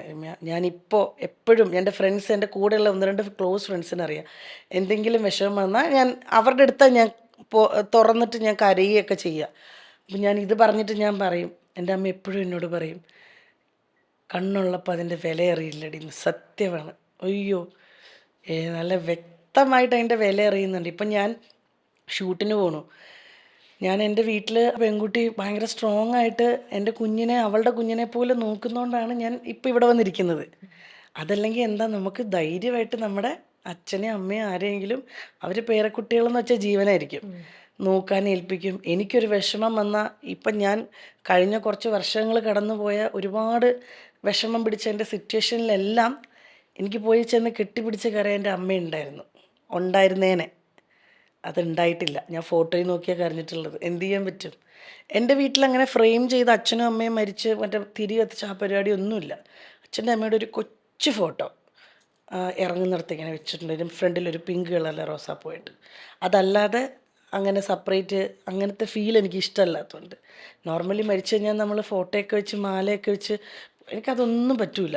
അവരങ്ങനെ അവർ മുന്നേ പോയിരിക്കുക, അവർ വേറൊരു സ്ഥലത്തേക്ക്, ഏതോ ഭംഗിയുള്ള സ്ഥലത്തേക്ക് പോയേക്കുക. ഞാനും കുറച്ച് വർഷം കഴിയുമ്പോൾ ഞാനും അങ്ങോട്ട് പോകണം. എനിക്ക് വേണ്ടിയിട്ട് അവിടെ വീടൊക്കെ കെട്ടി സെറ്റ് ചെയ്ത് അങ്ങനെ ചിന്തിക്കാൻ എനിക്കിഷ്ടം ഇപ്പോൾ. അല്ല, അങ്ങനെ ചിന്തിച്ചേ മതിയാവുള്ളൂ. നമ്മൾ ഫാക്റ്റ് അക്സെപ്റ്റ് ചെയ്യാന്ന്, റിയാലിറ്റി അക്സെപ്റ്റ് ചെയ്യാന്ന് പറഞ്ഞ സാധനം. അച്ഛനും അമ്മയുടെയും എന്താ പറയുക, അവർക്ക് വേണ്ടിയിട്ടെല്ലാം ഇത് ചെയ്തു കൊടുക്കണമെന്നും അവർക്കും വലിയൊരു ആഗ്രഹമായിരുന്നു. അച്ഛൻ്റെ അമ്മയുടെയും തൻ്റെ മകള് ഒരു സിനിമയുടെ പോസ്റ്ററിൽ എൻ്റെ മോളെ കാണണം എന്നുള്ളത് അവരുടെ വലിയൊരു ആഗ്രഹമായിരുന്നു. 2 പേർക്കും അത് കാണാൻ സാധിച്ചിട്ടില്ല. എന്താ വീണയ്ക്കായിക്കോട്ടെ, ആദ്യം വീണ ഒരുപാട് സന്തോഷത്തോടെയും എക്സൈറ്റ്മെൻറ്റോടു കൂടിയും അഭിനയിച്ച സ്ത്രീത്വം സീരിയൽ, ആ സീരിയലും റിലീസാവാൻ പോണൂന്ന് അറിഞ്ഞ സമയത്ത് അന്ന് ഞാൻ കേട്ടിട്ടുണ്ട് വീണ എല്ലാവർക്കും നാട്ടുകാർക്കും വീട്ടുകാർക്കും എല്ലാവർക്കും പോയി ലഡുവും ജിലേബി എല്ലാം വാങ്ങിക്കൊടുത്തു. പക്ഷെ പിന്നീട് അറിയാണ് ആ സീരിയൽ ടെലികാസ്റ്റ് ചെയ്യുന്നില്ല. അതെ. അന്നേരം വീണ തലകറങ്ങി വീണു. ആ ഒരു കാര്യമായിട്ടെല്ലാം അറിഞ്ഞു വന്നിട്ടുണ്ടല്ലോ. അതെ. പഠിച്ചിട്ട് തന്നെയല്ലേ നമ്മൾ വന്നിരിക്കുക. ആ ഒരു സിറ്റുവേഷൻ, ഞാൻ ഈ പറഞ്ഞ സിറ്റുവേഷൻ അതെങ്ങനെയാ വീണ അന്ന് ഓവർകം ചെയ്തത്? ആക്ച്വലി അത് ഓവർകം ചെയ്യുന്നതിന് മുന്നേ പറയുകയാണെങ്കിൽ എൻ്റെ അച്ഛനാണ് ആദ്യം ഇൻഡസ്ട്രിയിൽ വരുന്ന ആൾ. അച്ഛനും മലയാളത്തിൽ നിന്നുള്ള ഒരു ആ, വലിയൊരു പ്രൊഡക്ഷൻ കൺട്രോളറും പ്രൊഡ്യൂസറും ഒക്കെയാണ് അദ്ദേഹം. അവർ രണ്ടുപേരോട് ഒരുമിച്ച്, ഞാൻ അദ്ദേഹത്തിൻ്റെ പേര് പറയാൻ ആഗ്രഹിക്കുന്നില്ല. ഓക്കെ. അവർ രണ്ടുപേരോട് ഒരുമിച്ചാണ് ഇൻഡസ്ട്രിയിലേക്ക്. ഞാനൊരു 1-ാം ക്ലാസ്സിലൊക്കെ പഠിക്കുമ്പോഴാണ്. അന്ന് ടെലിഫിലിമുകളാണ് ഉള്ളത്, 13 എപ്പിസോഡ് ടെലിഫിലിമുകൾ. ഈ ഹലോ ക്യാപ്റ്റൻ എന്നൊക്കെ പറഞ്ഞിട്ട് ക്യാപ്റ്റൻ രാജു ഹീറോ ആയിട്ടുള്ള അങ്ങനെ സംഭവങ്ങളാണ് ദൂരദർശനിലുള്ളത്. അന്ന് മറ്റ് ചാനലുകളൊന്നും വന്നിട്ടുണ്ടോ എന്ന് പോലും എനിക്ക് അറിയില്ല. അപ്പോൾ അതിൻ്റെ അകത്ത് പ്രൊഡക്ഷൻ കൺട്രോളറായിട്ടും പ്രൊഡ്യൂസറായിട്ടും ഡയറക്ഷൻ സൈഡിലുമാണ് എൻ്റെ അച്ഛൻ വർക്ക് ചെയ്തിട്ടുള്ളത്. ഇപ്പോൾ അന്ന് പുള്ളിയും എറണാകുളത്ത് വരുമ്പോൾ അച്ഛനും അമ്മയും തമ്മിലുള്ള പ്രേമത്തിൻ്റെ കൂടുതലുകൊണ്ട് അച്ഛൻ ഇവിടെ നിൽക്കാൻ പറ്റാതെ വന്നിട്ടാണ് അച്ഛൻ ഈ ഇൻഡസ്ട്രി വേണ്ടാന്ന് വെച്ചിട്ട് തിരിച്ച് നാട്ടിലേക്ക് വരുന്നത്, അമ്മയ്ക്ക് കോട്ടയത്തേക്ക്. വേണ്ടിയിട്ട്. കാരണം അമ്മയും അച്ഛനും ഭയങ്കര വലിയൊരു പ്രണയവിവാഹമാണ്, കോളിളൊക്കെ സൃഷ്ടിച്ച പ്രണയവിവാഹം അത്. അപ്പം അവർ അന്നത്തെ കാലത്ത് അത്രയും വലിയ ഇഷ്യൂസ് ഉണ്ടാക്കി രണ്ടുപേരും കല്യാണം കഴിച്ചതാണ്. അപ്പം അവരെപ്പോഴും പറയുമായിരുന്നു മരിക്കുന്നെങ്കിൽ ഞങ്ങൾ ഒരുമിച്ചേ മരിക്കുള്ളൂ എന്ന്. അതുപോലെ തന്നെ സംഭവിച്ചു. അമ്മ മരിച്ച് 6 മാസം തികയുന്ന അന്ന് അമ്മ മരിച്ചു കിടക്കുമ്പോൾ അച്ഛൻ പറയണ്ടായിരുന്നു, ലതികാമ്പാളെ എന്നാണ് വിളിക്കുക, ലതികാമ്പാളെ 6 മാസം എടി ഞാനും വരുവടി കൂടെ എന്ന്. 6 മാസം തികയുന്ന അതേ നക്ഷത്രത്തിൽ അച്ഛൻ മരിച്ചേക്കുന്നത്. ഭയങ്കര അതല്ല, ഞങ്ങൾക്കൊക്കെ പേടി വേഗം അച്ഛൻ എന്തെങ്കിലും പറ്റുമെന്നായിരുന്നു. കാരണം ഇവർ തമ്മിലുള്ള ഭയങ്കര അറ്റാച്ച്മെൻറ്റാണ്. അതുപോലെ എൻ്റെ അച്ഛനെ പോലെ ഒരാളായിരിക്കണം എൻ്റെ ഭർത്താവ് എന്ന് ഞാൻ എപ്പോഴും ആഗ്രഹിക്കുമായിരുന്നു. സ്വാഭാവികം, ഇങ്ങനെ സ്നേഹിക്കുന്ന ഒരു അച്ഛനും അമ്മയും കണ്ടുവരുമ്പോൾ നമ്മൾ മക്കൾ അവരെ പോലെ തന്നെ ഒരാളായിരിക്കും നമുക്ക് കിട്ടുകയെന്ന് നമ്മൾ എപ്പോഴും നമ്മൾ ആഗ്രഹിക്കും, സ്വപ്നം കാണും അല്ലേ? ആ പ്രതീക്ഷയോട് കൂടിയാണ് ജീവിതത്തിലേക്ക് ഇങ്ങനെ ഒരാൾക്ക് കമ്മിറ്റ്മെൻ്റ് എടുത്ത്.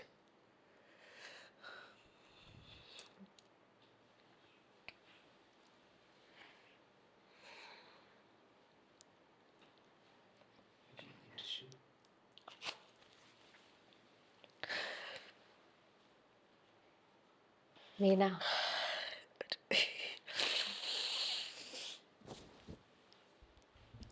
ഓക്കെ, എനിക്കാനും വയ്യ ഈ സാധനം ഇങ്ങനെ ഇരിക്കുന്നോണ്ട്. ഒരു വീഴാൻ പോണു. പറഞ്ഞ് ലാസ്റ്റ് കണ്ടീച്ച്. അല്ല വീണ, അത് ശരിക്കും പ്ലീസ്, ഞാനും വീണയുടെ അതേ ഏജിലുള്ള ഒരാളാണ്. എനിക്ക് ഈസി ആയിട്ട് റിലേറ്റ് ചെയ്യാൻ പറ്റും വീണ പറയുന്ന ഓരോ കാര്യങ്ങളും. ശരിക്കും ഞാനൊരു ലേഡിയാണ്, നമ്മൾ ഏകദേശം ഒരേ ഏജിലുള്ളവരാണ്. വീണ പറയുമ്പോൾ ഞാനിതെല്ലാം വിഷ്വലൈസ് ചെയ്തുകൊണ്ടിരിക്കുക. നമുക്കിത് ശരിക്കും റിലേറ്റ് ചെയ്യാൻ പറ്റും. ഞാനും കല്യാണത്തിലേക്ക് വരുന്നതൊക്കെ ഇങ്ങനെ ഏതൊരു പെണ്ണും നമ്മൾ വേറൊരു കുടുംബത്തിലേക്ക് പോകുമ്പോൾ ഇതൊക്കെ പ്രതീക്ഷിച്ചുകൊണ്ടല്ലേ.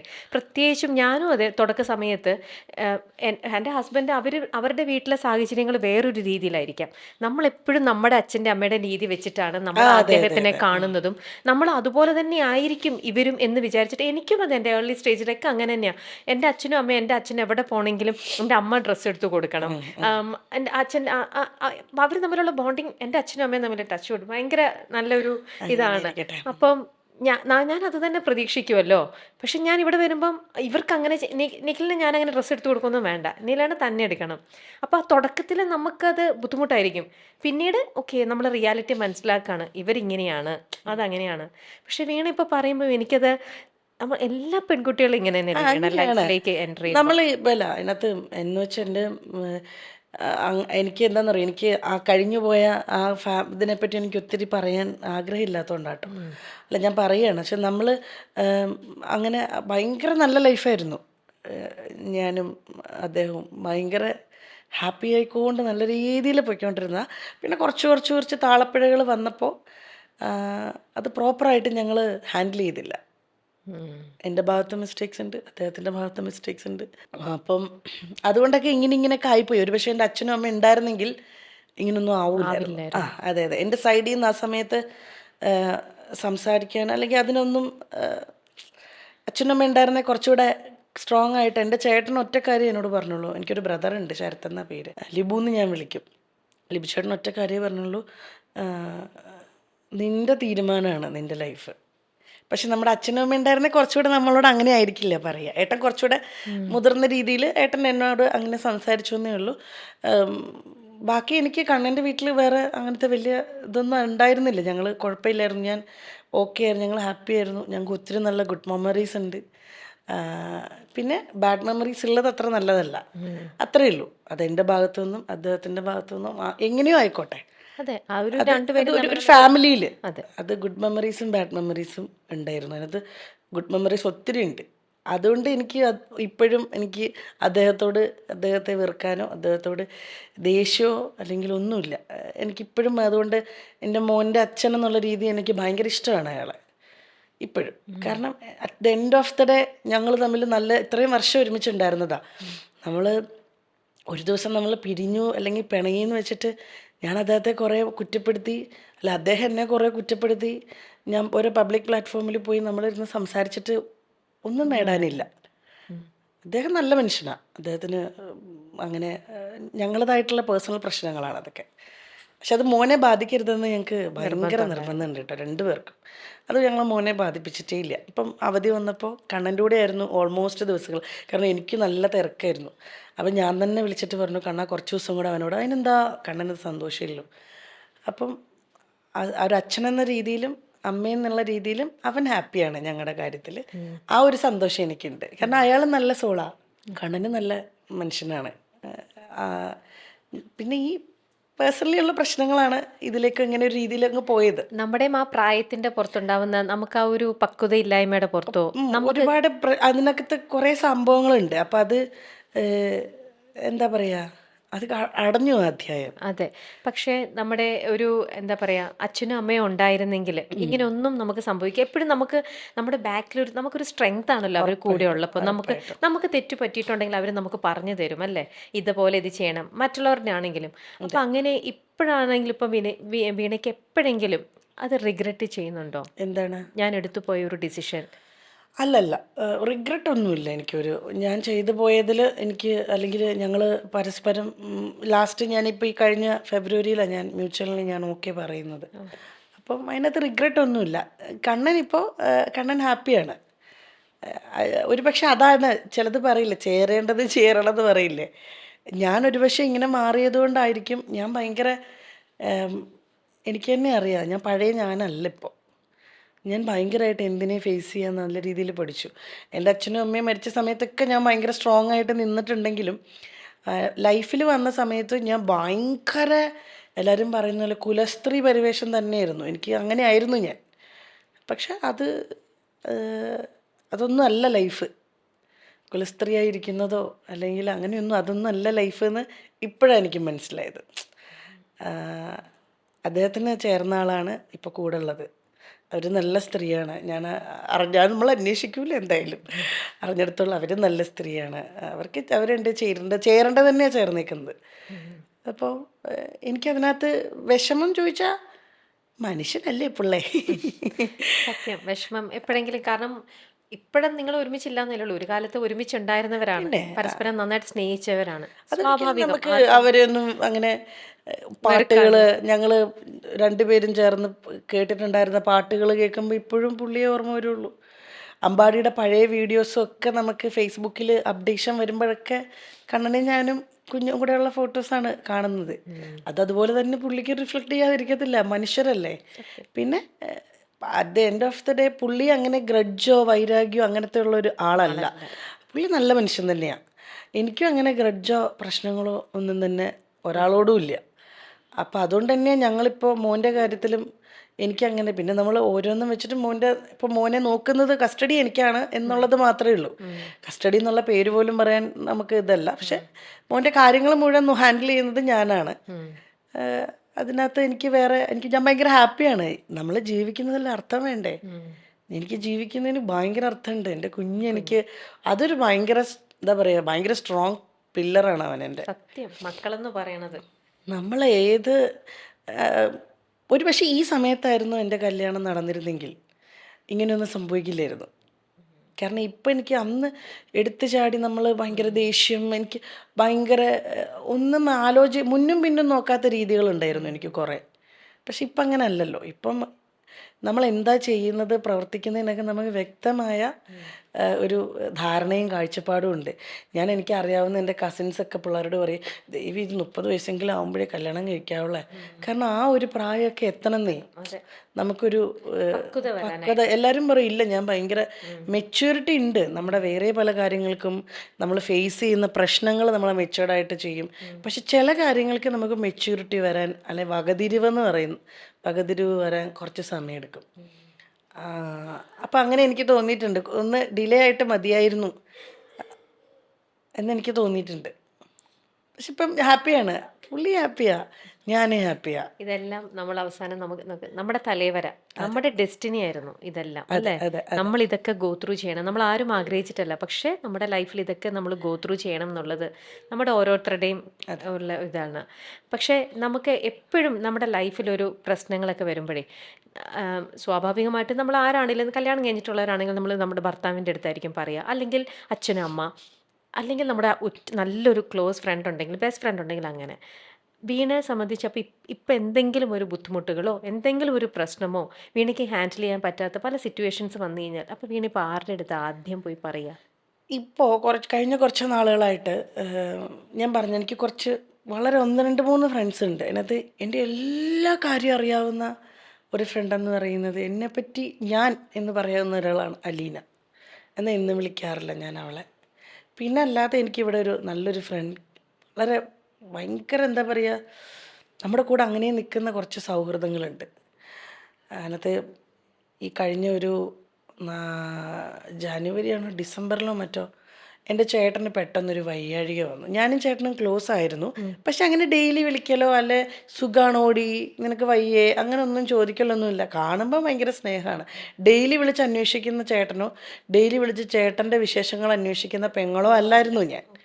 പക്ഷേ കഴിഞ്ഞ ഡിസംബറിൽ ചേട്ടനൊരു ചെറുതായിട്ടൊരു അറ്റാക്ക് വന്നു. അപ്പോൾ ഇതിനകത്ത് ഇങ്ങനെ കാണിക്കുമല്ലോ. അപ്പോൾ എന്നെ വിളിച്ചിട്ട്, ചേട്ടത്തിയമ്മ ഒമാനില്ല പ്രിയ, അപ്പോൾ എന്നെ പ്രിയ വിളിക്കുന്നത്, എടി ചേട്ടന് വയ്യ, നീ ഒന്ന് അത്യാവശ്യമായിട്ട് തിരുവനന്തപുരം ചെല്ലണം എന്ന് പറഞ്ഞ് ഞാൻ ആ ഇട്ട നിൽക്കുന്ന ട്രാക്ക് സ്യൂട്ടും ഒരു ടീഷർട്ടും ഇട്ടിട്ട് അതിട്ടെടുത്തിട്ട് ഞാൻ വണ്ടി എടുത്തിട്ട് എനിക്ക് വണ്ടി എടുക്കാൻ പറ്റണില്ല. അങ്ങനെ റാഫി എൻ്റെ ഡ്രൈവറിനെ വിളിച്ചിട്ട് അപ്പം തന്നെ ഞാൻ തിരുവനന്തപുരത്തേക്ക് പോകുന്നത്. ആ പോണ പോക്കിലാണ് എനിക്കൊരു ഭയങ്കര പേടിയായി. ദൈവം എൻ്റെ ചേട്ടന്, കാരണം ആ സെയിം ഹോസ്പിറ്റലാണേ, എൻ്റെ ചേട്ടൻ എന്നേലും പറ്റുമോ ഇത് ആലോചിച്ചാൽ ഞാൻ അവിടെ വരെ എത്തുന്നത്. അപ്പം ഞാൻ ഇടയ്ക്കിടയ്ക്ക് ഫോൺ വിളിച്ച് ചോദിക്കുന്നുണ്ട്. ചേട്ടൻ നേഴ്സാണ്, പക്ഷേ ചേട്ടൻ നല്ല പേടിച്ചു തോറിയാ ചേട്ടൻ്റെ കാര്യത്തിൽ. ചേട്ടൻ 108 നേഴ്സാണ്. പക്ഷേ ചേട്ടൻ ഈ സൗണ്ടില്ലേ, ഈ ICUയിലെ സൗണ്ട് എനിക്കറിയാവുന്ന ഹോസ്പിറ്റലും ഡോക്ടേഴ്സും ആയതുകൊണ്ട് ചേട്ടന് ഫോണൊക്കെ കൊടുപ്പിച്ചു. ചേട്ടൻ പറഞ്ഞു, എടി എനിക്ക് ഈ സൗണ്ട് കേൾക്കാൻ പറ്റുന്നില്ലടി, പേടിയാവുന്നടി എന്ന് പറഞ്ഞു. പക്ഷേ ആൻജിയോഗ്രാം ഒന്നും ചെയ്തപ്പോൾ ചേട്ടന് കുഴപ്പമൊന്നുമില്ല. പക്ഷെ ഞാൻ അവിടെ ചെന്നു. പക്ഷെ അന്ന് മുതൽ ഞാനും ചേട്ടനും ഭയങ്കര ക്ലോസായി. ഞാൻ ഓടി ചെന്നപ്പോൾ ചേട്ടൻ്റെ സമാധാനം എനിക്ക് മനസ്സിലായി. ഞാൻ എനിക്ക് പിറ്റേന്ന് ഷൂട്ടുണ്ട്. എന്നിട്ട് ഞാൻ പിറ്റേ ദിവസം ലേറ്റ് നൈറ്റാണ് ഞാൻ അവിടെ നിന്ന് തിരിക്കുന്നത്. അതുവരെ ചേട്ടൻ്റെ കൂടെ ഇരുന്ന് ചേട്ടനെ കംഫർട്ടാക്കി. അതിനുശേഷം ഞാനും ചേട്ടനും ഭയങ്കര ക്ലോസാണ്, ചേട്ടത്തിയമ്മയായിട്ടും പണ്ടത്തേതിലും. കാരണം എനിക്കൊരു തോന്നൽ, ദൈവം എൻ്റെ ചേട്ടനും കൂടെ എന്നെ വിട്ടേച്ചപ്പോൾ ഞാൻ എന്ത് ചെയ്യും, അങ്ങനെ ഒരു പേടി ഉള്ളിൽ വന്നിട്ട് അതിനുശേഷം ഞങ്ങൾ 3 പേരും തമ്മിലുള്ള ബോണ്ടിങ്, ഏട്ടത്തിയമ്മയും ഞാനും, എനിക്ക് ചേട്ടന് വേണ്ടി എനിക്ക് സ്റ്റാൻഡ് ചെയ്യണം, ചേട്ടനും അതുപോലെ തന്നെ എല്ലാ കാര്യത്തിലും എൻ്റെ ഇടപെടുന്നു. എൻ്റെ പ്രശ്നങ്ങൾ വരുമ്പം ഞാൻ ചേട്ടാ ഇങ്ങനെയാണ് ചേട്ടാ, ഞാൻ എന്താ ചെയ്യുക. അപ്പോൾ അന്ന് ഡിവോഴ്സ് ചെയ്യുന്ന സമയത്തും എൻ്റെ ചേട്ടൻ തിരുവനന്തപുരത്ത് നിന്ന് ചേട്ടൻ കൂടെ വന്നിട്ടാണ് ഞാൻ സൈൻ ചെയ്യാനെല്ലാം പോയത്.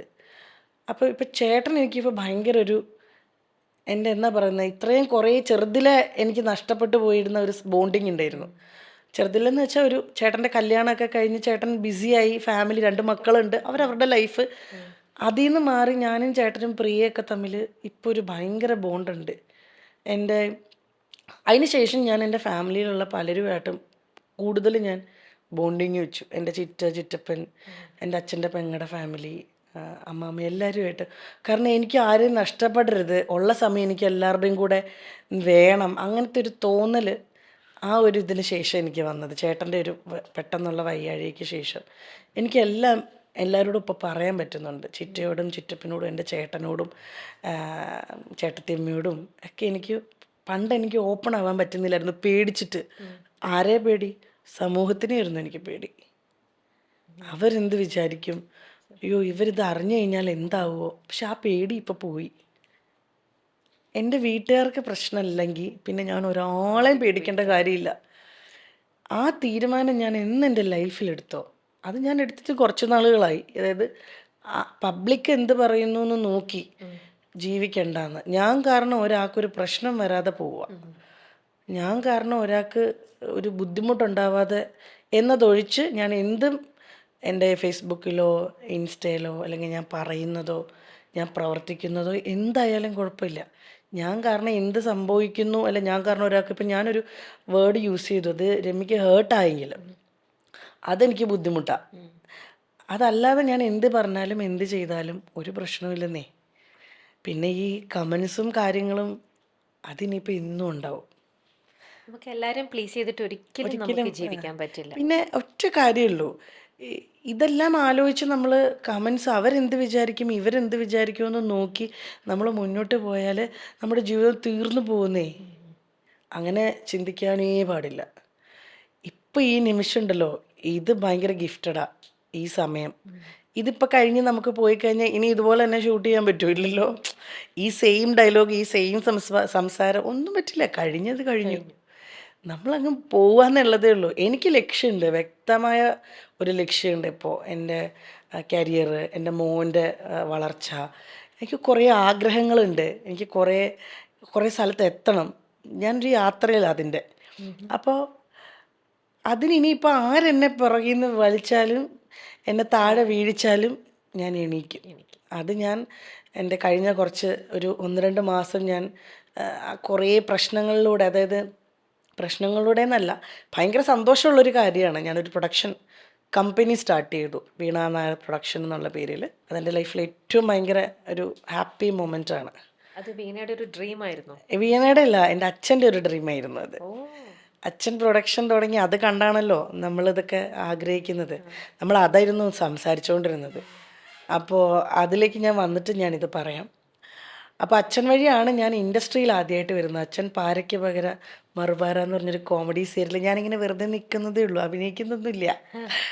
ആദ്യം തല കാണിക്കുന്നത് ആ ഷോർട്ട് ഫിലിമിലാണ്. അന്ന് ടെലിഫിലിം എന്നെന്തോ അതിന് പറയാം. അതിന് മുന്നേ എൻ്റെ ചേട്ടനാണ് സ്നേഹദൂതുമായി എന്ന് പറഞ്ഞ ദൂരദർശനിലെ ടെലിഫിലിമിൽ അഭിനയിക്കുന്നത്. ചേട്ടൻ 4ാം ക്ലാസ്സിൽ പഠിക്കുമ്പോൾ ഞാനാണ്. അന്ന് ഞാൻ കരഞ്ഞു, കാരണം അന്ന് ഞാൻ കരിങ്കുഞ്ഞു പോലെ ഇരിക്കണം. അന്ന് വെച്ചാൽ കളറുള്ളതിൻ്റെ ഭംഗിയെന്നല്ല, കളറില്ലെങ്കിലും കാണാനൊരു വർക്കത്ത് വേണ്ടേ. എനിക്ക് എൻ്റെ ഫോട്ടോ കാണുമ്പോൾ ഇത് എന്ത് കോലാടി ഇത് ചെറുതിലെ ഈ 1ാം ക്ലാസ് 2ാം ക്ലാസ്. എന്താ കാര്യം എന്നറിയോ, നമ്മൾ നാട്ടിൻപുറത്ത് ശ്രദ്ധിക്കത്തൊന്നുമില്ലല്ലോ വെയിലും കൊണ്ട്. കളറിൻ്റെ ഇതല്ല ഞാൻ പറയണത്, എനിക്ക് എണ്ണയൊക്കെ തേച്ച് അപ്പം എനിക്ക് തന്നെ കാണുമ്പോൾ എന്നെ അഭിനയിപ്പിക്കണം എന്ന് പറഞ്ഞ് വാശി പിടിക്കാൻ പറ്റുമോ? ചേട്ടനാണെങ്കിൽ അതിസുന്ദരനും. അപ്പം ചേട്ടനെ അഭിനയിപ്പിച്ചു, എന്നെ അഭിനയിപ്പിച്ചില്ല. എനിക്ക് അന്ന് ഭയങ്കര വിഷമമുണ്ടായിരുന്നു. പക്ഷെ അന്നേ ആഗ്രഹം അഭിനയം തന്നെയാണ്. ഈ അഭിനയം എന്ന് പറഞ്ഞ മോഹം ഇടുന്നതും എൻ്റെ അച്ഛൻ തന്നെയാണ്. അച്ഛൻ തന്നെയാണ് അതിനൊരു സാധനം കൊണ്ട് എനിക്ക് മനസ്സിലിട്ടായിരുന്നു. അമ്മയ്ക്ക് ഓക്കെ എന്നേ ഉണ്ടായിരുന്നുള്ളൂ. അച്ഛനാണ് ശരിക്കും ഞാൻ അഭിനയിക്കണം എന്നൊക്കെ വലിയ ആഗ്രഹം ഉണ്ടായിരുന്നത്. അപ്പോൾ അതിനുശേഷം വെള്ളിമൂങ്ങ പോസ്റ്റർ അച്ഛൻ എപ്പോഴും പറയും, നിൻ്റെ ഒരു പടം സിനിമ തിയേറ്ററിൽ വന്ന് കണ്ട് ഒരു പോസ്റ്ററിൽ നിൻ്റെ ഫോട്ടോയൊക്കെ വന്നിട്ട് വേണം എനിക്ക് മരിക്കാൻ എന്നിങ്ങനെ പറയുമായിരുന്നു. വെള്ളിമൂങ്ങയുടെ ഷൂട്ട് നടക്കുമ്പോൾ അച്ഛനുണ്ട്. അച്ഛന് വയ്യെങ്കിലും വെള്ളിമൂങ്ങയുടെ ഷൂട്ടിംഗ് ലൊക്കേഷനിൽ അച്ഛൻ വന്നിട്ടില്ല, റൂമിലുണ്ട് അച്ഛൻ. അപ്പം അച്ഛന് ചെറിയ വയ്യാഴികളുണ്ട്. മാർച്ചിലാണ് വെള്ളിമൂങ്ങയുടെ ഷൂട്ട്, മാർച്ച് 29-30 അങ്ങനെയായിരുന്നു ഡേറ്റ്. അത് കഴിഞ്ഞാൽ ഏപ്രിലിൽ ഞാൻ ട്രിപ്പിന് പോകുമ്പോൾ അച്ഛനുമായിട്ടാണ് ഖത്തറിൽ പോയത് ഷോയ്ക്ക്. അത് കഴിഞ്ഞ് വന്ന ഉടനെ അച്ഛൻ അഡ്മിറ്റായി, അച്ഛൻ പോയി. അപ്പോൾ ഈ സിനിമ റിലീസാവുന്നത് സെപ്റ്റംബർ 25-നാണ് 2014. 2014 ഞാൻ ആ സിനിമ റിലീസായി ഞാൻ തിയേറ്ററിൽ പോയിരുന്ന് എന്നെ ഫസ്റ്റ് ഷോട്ട് കാണുമ്പം ഞാൻ ആലോചിക്കുന്നത് എൻ്റെ അച്ഛനെയും അമ്മയാണ്. 2 പേരും ആഗ്രഹിച്ചത് നടന്നില്ല. അമ്മയുടെ ആഗ്രഹം തമിഴ് സീരിയൽ വരെ ഉണ്ടായിരുന്നുള്ളൂ, അച്ഛൻ്റെ ആഗ്രഹം ഇപ്പം ബാക്കിയുള്ള അമ്മമാർക്ക് എഞ്ചിനീയർ ഡോക്ടർ എന്നാണ് എൻ്റെ പേരൻസിന് ഞാൻ ഇങ്ങനെ തന്നെ ആവാനായിരുന്നു ആഗ്രഹം. അപ്പം ഞാനിങ്ങനെ ആ സിനിമ കണ്ടപ്പോൾ ഓക്കെ അതിലൊക്കെ വിഷമം വന്നത് 50-ാം ദിവസത്തിൽ എൻ്റെ ഫോട്ടോ ഉൾപ്പെടെ പോസ്റ്റർ വന്നു. 50-ാം ദിവസത്തിൽ എല്ലാവരുടെ ഫോട്ടോയും വന്നു. അതിനകത്ത് എനിക്ക് ആ പോസ്റ്റർ കണ്ടപ്പോഴത്തേക്കിന് എൻ്റെ ദൈവമേ, ഇത് ഞാൻ ആരെ കാണിക്കും, ഞാൻ ആരെയാണ് കാണിക്കേണ്ടത്, എന്ത് ചെയ്യണ്ടേ? ഞാൻ എന്നിട്ട് നിങ്ങൾ പറഞ്ഞ വിശ്വസിച്ചില്ല, ഞാൻ പറഞ്ഞു ഒരു ഫോട്ടോ, ഞാൻ എന്നിട്ട് ഈ പോസ്റ്ററിൻ്റെ ഫോട്ടോ കൊണ്ട് എടുത്തിട്ട്, ഇത് ഒരു പൊട്ടത്തരാണിത്, പക്ഷേ എനിക്കൊരു സമാധാനത്തിന് അവരുടെ ഫോട്ടോയിൽ കൊണ്ടുവന്ന് വെച്ചാൽ പോസ്റ്റർ വന്നിട്ടുണ്ട്, എനിക്കതല്ലേ പറയാൻ പറ്റുള്ളൂ. പിന്നെ അവരുണ്ട് എൻ്റെ കൂടെ, അവരെന്നിൽ അവരുടെ എന്നെ കുറച്ച് നല്ലത് പഠിപ്പിച്ചിട്ടുണ്ട്. അതുകൊണ്ട് എനിക്കിപ്പോഴും വേറെ പ്രശ്നങ്ങളൊന്നും ഇല്ലാതെ ഞാൻ പോണേ. അവരുടെ അനുഗ്രഹം ഉണ്ട്. ഇപ്പം നമ്മൾ പോലെ ഏഞ്ചൽ ഗാർഡിയൻ എന്നൊക്കെ പറയണ പോലെ എൻ്റെ അച്ഛനും അമ്മയും തന്നെയാണ് അത്. മരിച്ചു പോയാലും അവര് നമ്മുടെ കൂടെ തന്നെ ഉണ്ട്. നമ്മൾ അങ്ങനെയല്ലേ വിശ്വസിക്കുന്നത്. ഓരോ പ്രശ്നങ്ങളിൽ നിന്നൊക്കെ എന്നെ അങ്ങനെ ഞാൻ രക്ഷപ്പെട്ട് വരാറുണ്ട്. അതിനൊക്കെ കാരണം അവരുടെ, അല്ലെങ്കിൽ അവർ ചെയ്തിട്ടുള്ള നന്മയുടെ, ഞാൻ ചെയ്തിട്ടുള്ള ഒരു നന്മയൊന്നുമില്ല, അവർ ചെയ്തിട്ടുള്ള നന്മ. അത്ര നല്ല ആൾക്കാരായിരുന്നു എൻ്റെ അച്ഛനും അമ്മയും.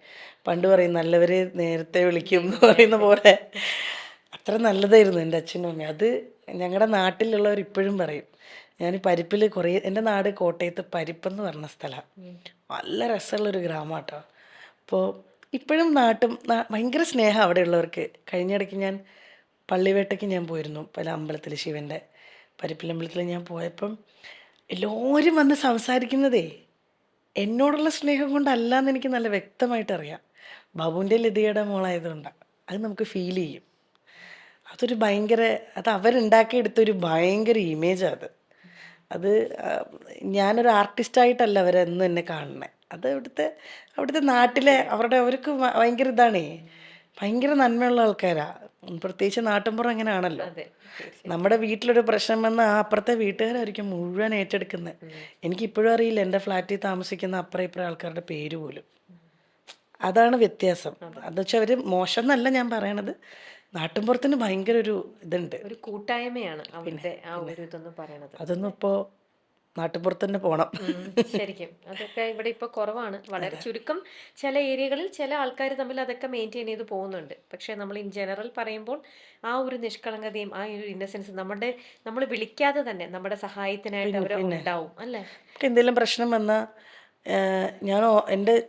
എനിക്കറിയില്ല, ഇത് കുട്ടിക്കാലത്തെ കാര്യം പറയട്ടെ, കുഴപ്പമില്ലല്ലോ. ഇല്ല, അതായത് ഞങ്ങളുടെ നാട്ടില് ഈ മതിലില്ലല്ലോ ഒന്നൊന്നും, ഒരു പറമ്പിൽ അതിരുകല്ലേ ഉണ്ടാവുള്ളൂ, ഒരൊറ്റ പറമ്പിലായിരിക്കും വീടുകളെല്ലാം ഇരിക്കുന്നത്.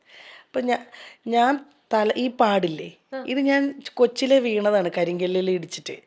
അപ്പം ഈ തല പൊട്ടിയിട്ട് അമ്മയല്ല എന്നെ അന്ന് പള്ളിയാശുപത്രി എന്ന് പറയും നമ്മുടെ അവിടെ ഇപ്പോഴും ഉണ്ട് തുളശ്ശേരി, അപ്പുറത്തെ വീട്ടിലെ ശൈലജ ചേച്ചി എന്നെ എടുത്തുകൊണ്ട് ഹോസ്പിറ്റലിൽ കൊണ്ടുവന്നേ. അങ്ങനെയാണ് നാട്. ഞാൻ ആ നാടിൻ്റെ കാര്യമാണ് പറഞ്ഞിരുന്നത്. അതായത് എൻ്റെ മക്കള് അവൻ്റെ മക്കളെന്നില്ല ഇവിടെ. അവരൊക്കെ ഭയങ്കര അങ്ങനെയാണ്. ഒരു നല്ല കാര്യം വന്നാലോ, മരണം വന്നാലോ, അല്ലെങ്കിൽ ഇപ്പം ഒരു നല്ല കാര്യം വന്നാലോ, എന്ത് സംഭവിച്ചാലും നമ്മളൊന്നും അറിയണ്ട, എല്ലാ നാട്ടുകാരാണ് ചെയ്യുന്നത്.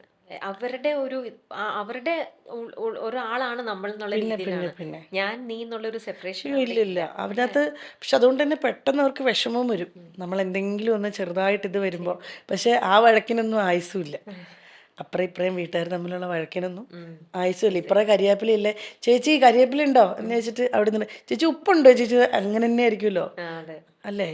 പാലുണ്ട് ചേച്ചി, ഇവിടെ വിരുന്നുകാർ വന്നിട്ടുണ്ട്, പാലുണ്ടെങ്കിൽ അതിനെന്നാ അപ്പം തന്നെ 2 ഗ്ലാസ് പാല് ഇപ്പം ഇങ്ങനെയാ തരുന്നത്. വേറെ ഒന്നും ഇല്ലല്ലോ അവിടെ, മതിലും പരിപാടിയൊന്നും ഇല്ലല്ലോ. പക്ഷെ അതൊക്കെ മാറി ഇപ്പോൾ. അങ്ങനെയുള്ള നന്മകളൊന്നും എവിടെയുള്ളത്? നന്മ കൊടുക്കാൻ സമയമില്ലല്ലോ. ഫേസ്ബുക്കിലും ഇൻസ്റ്റാഗ്രാമിലും കമന്റ് എന്തിടും, കമന്റ് വായിക്കുക, ഇതിന് സമയമില്ല. കഴിഞ്ഞിട്ട് വേറൊന്നിനും സമയമില്ലല്ലോ ഇപ്പോൾ. കല്യാണം കഴിഞ്ഞു കഴിഞ്ഞാൽ ഇനി സിനിമയും ഈ സീരിയലും അങ്ങനത്തെ ഇതൊന്നും വേണ്ട എന്ന് തീരുമാനിച്ചിരുന്ന ഒരാളായിരുന്നു വീണ.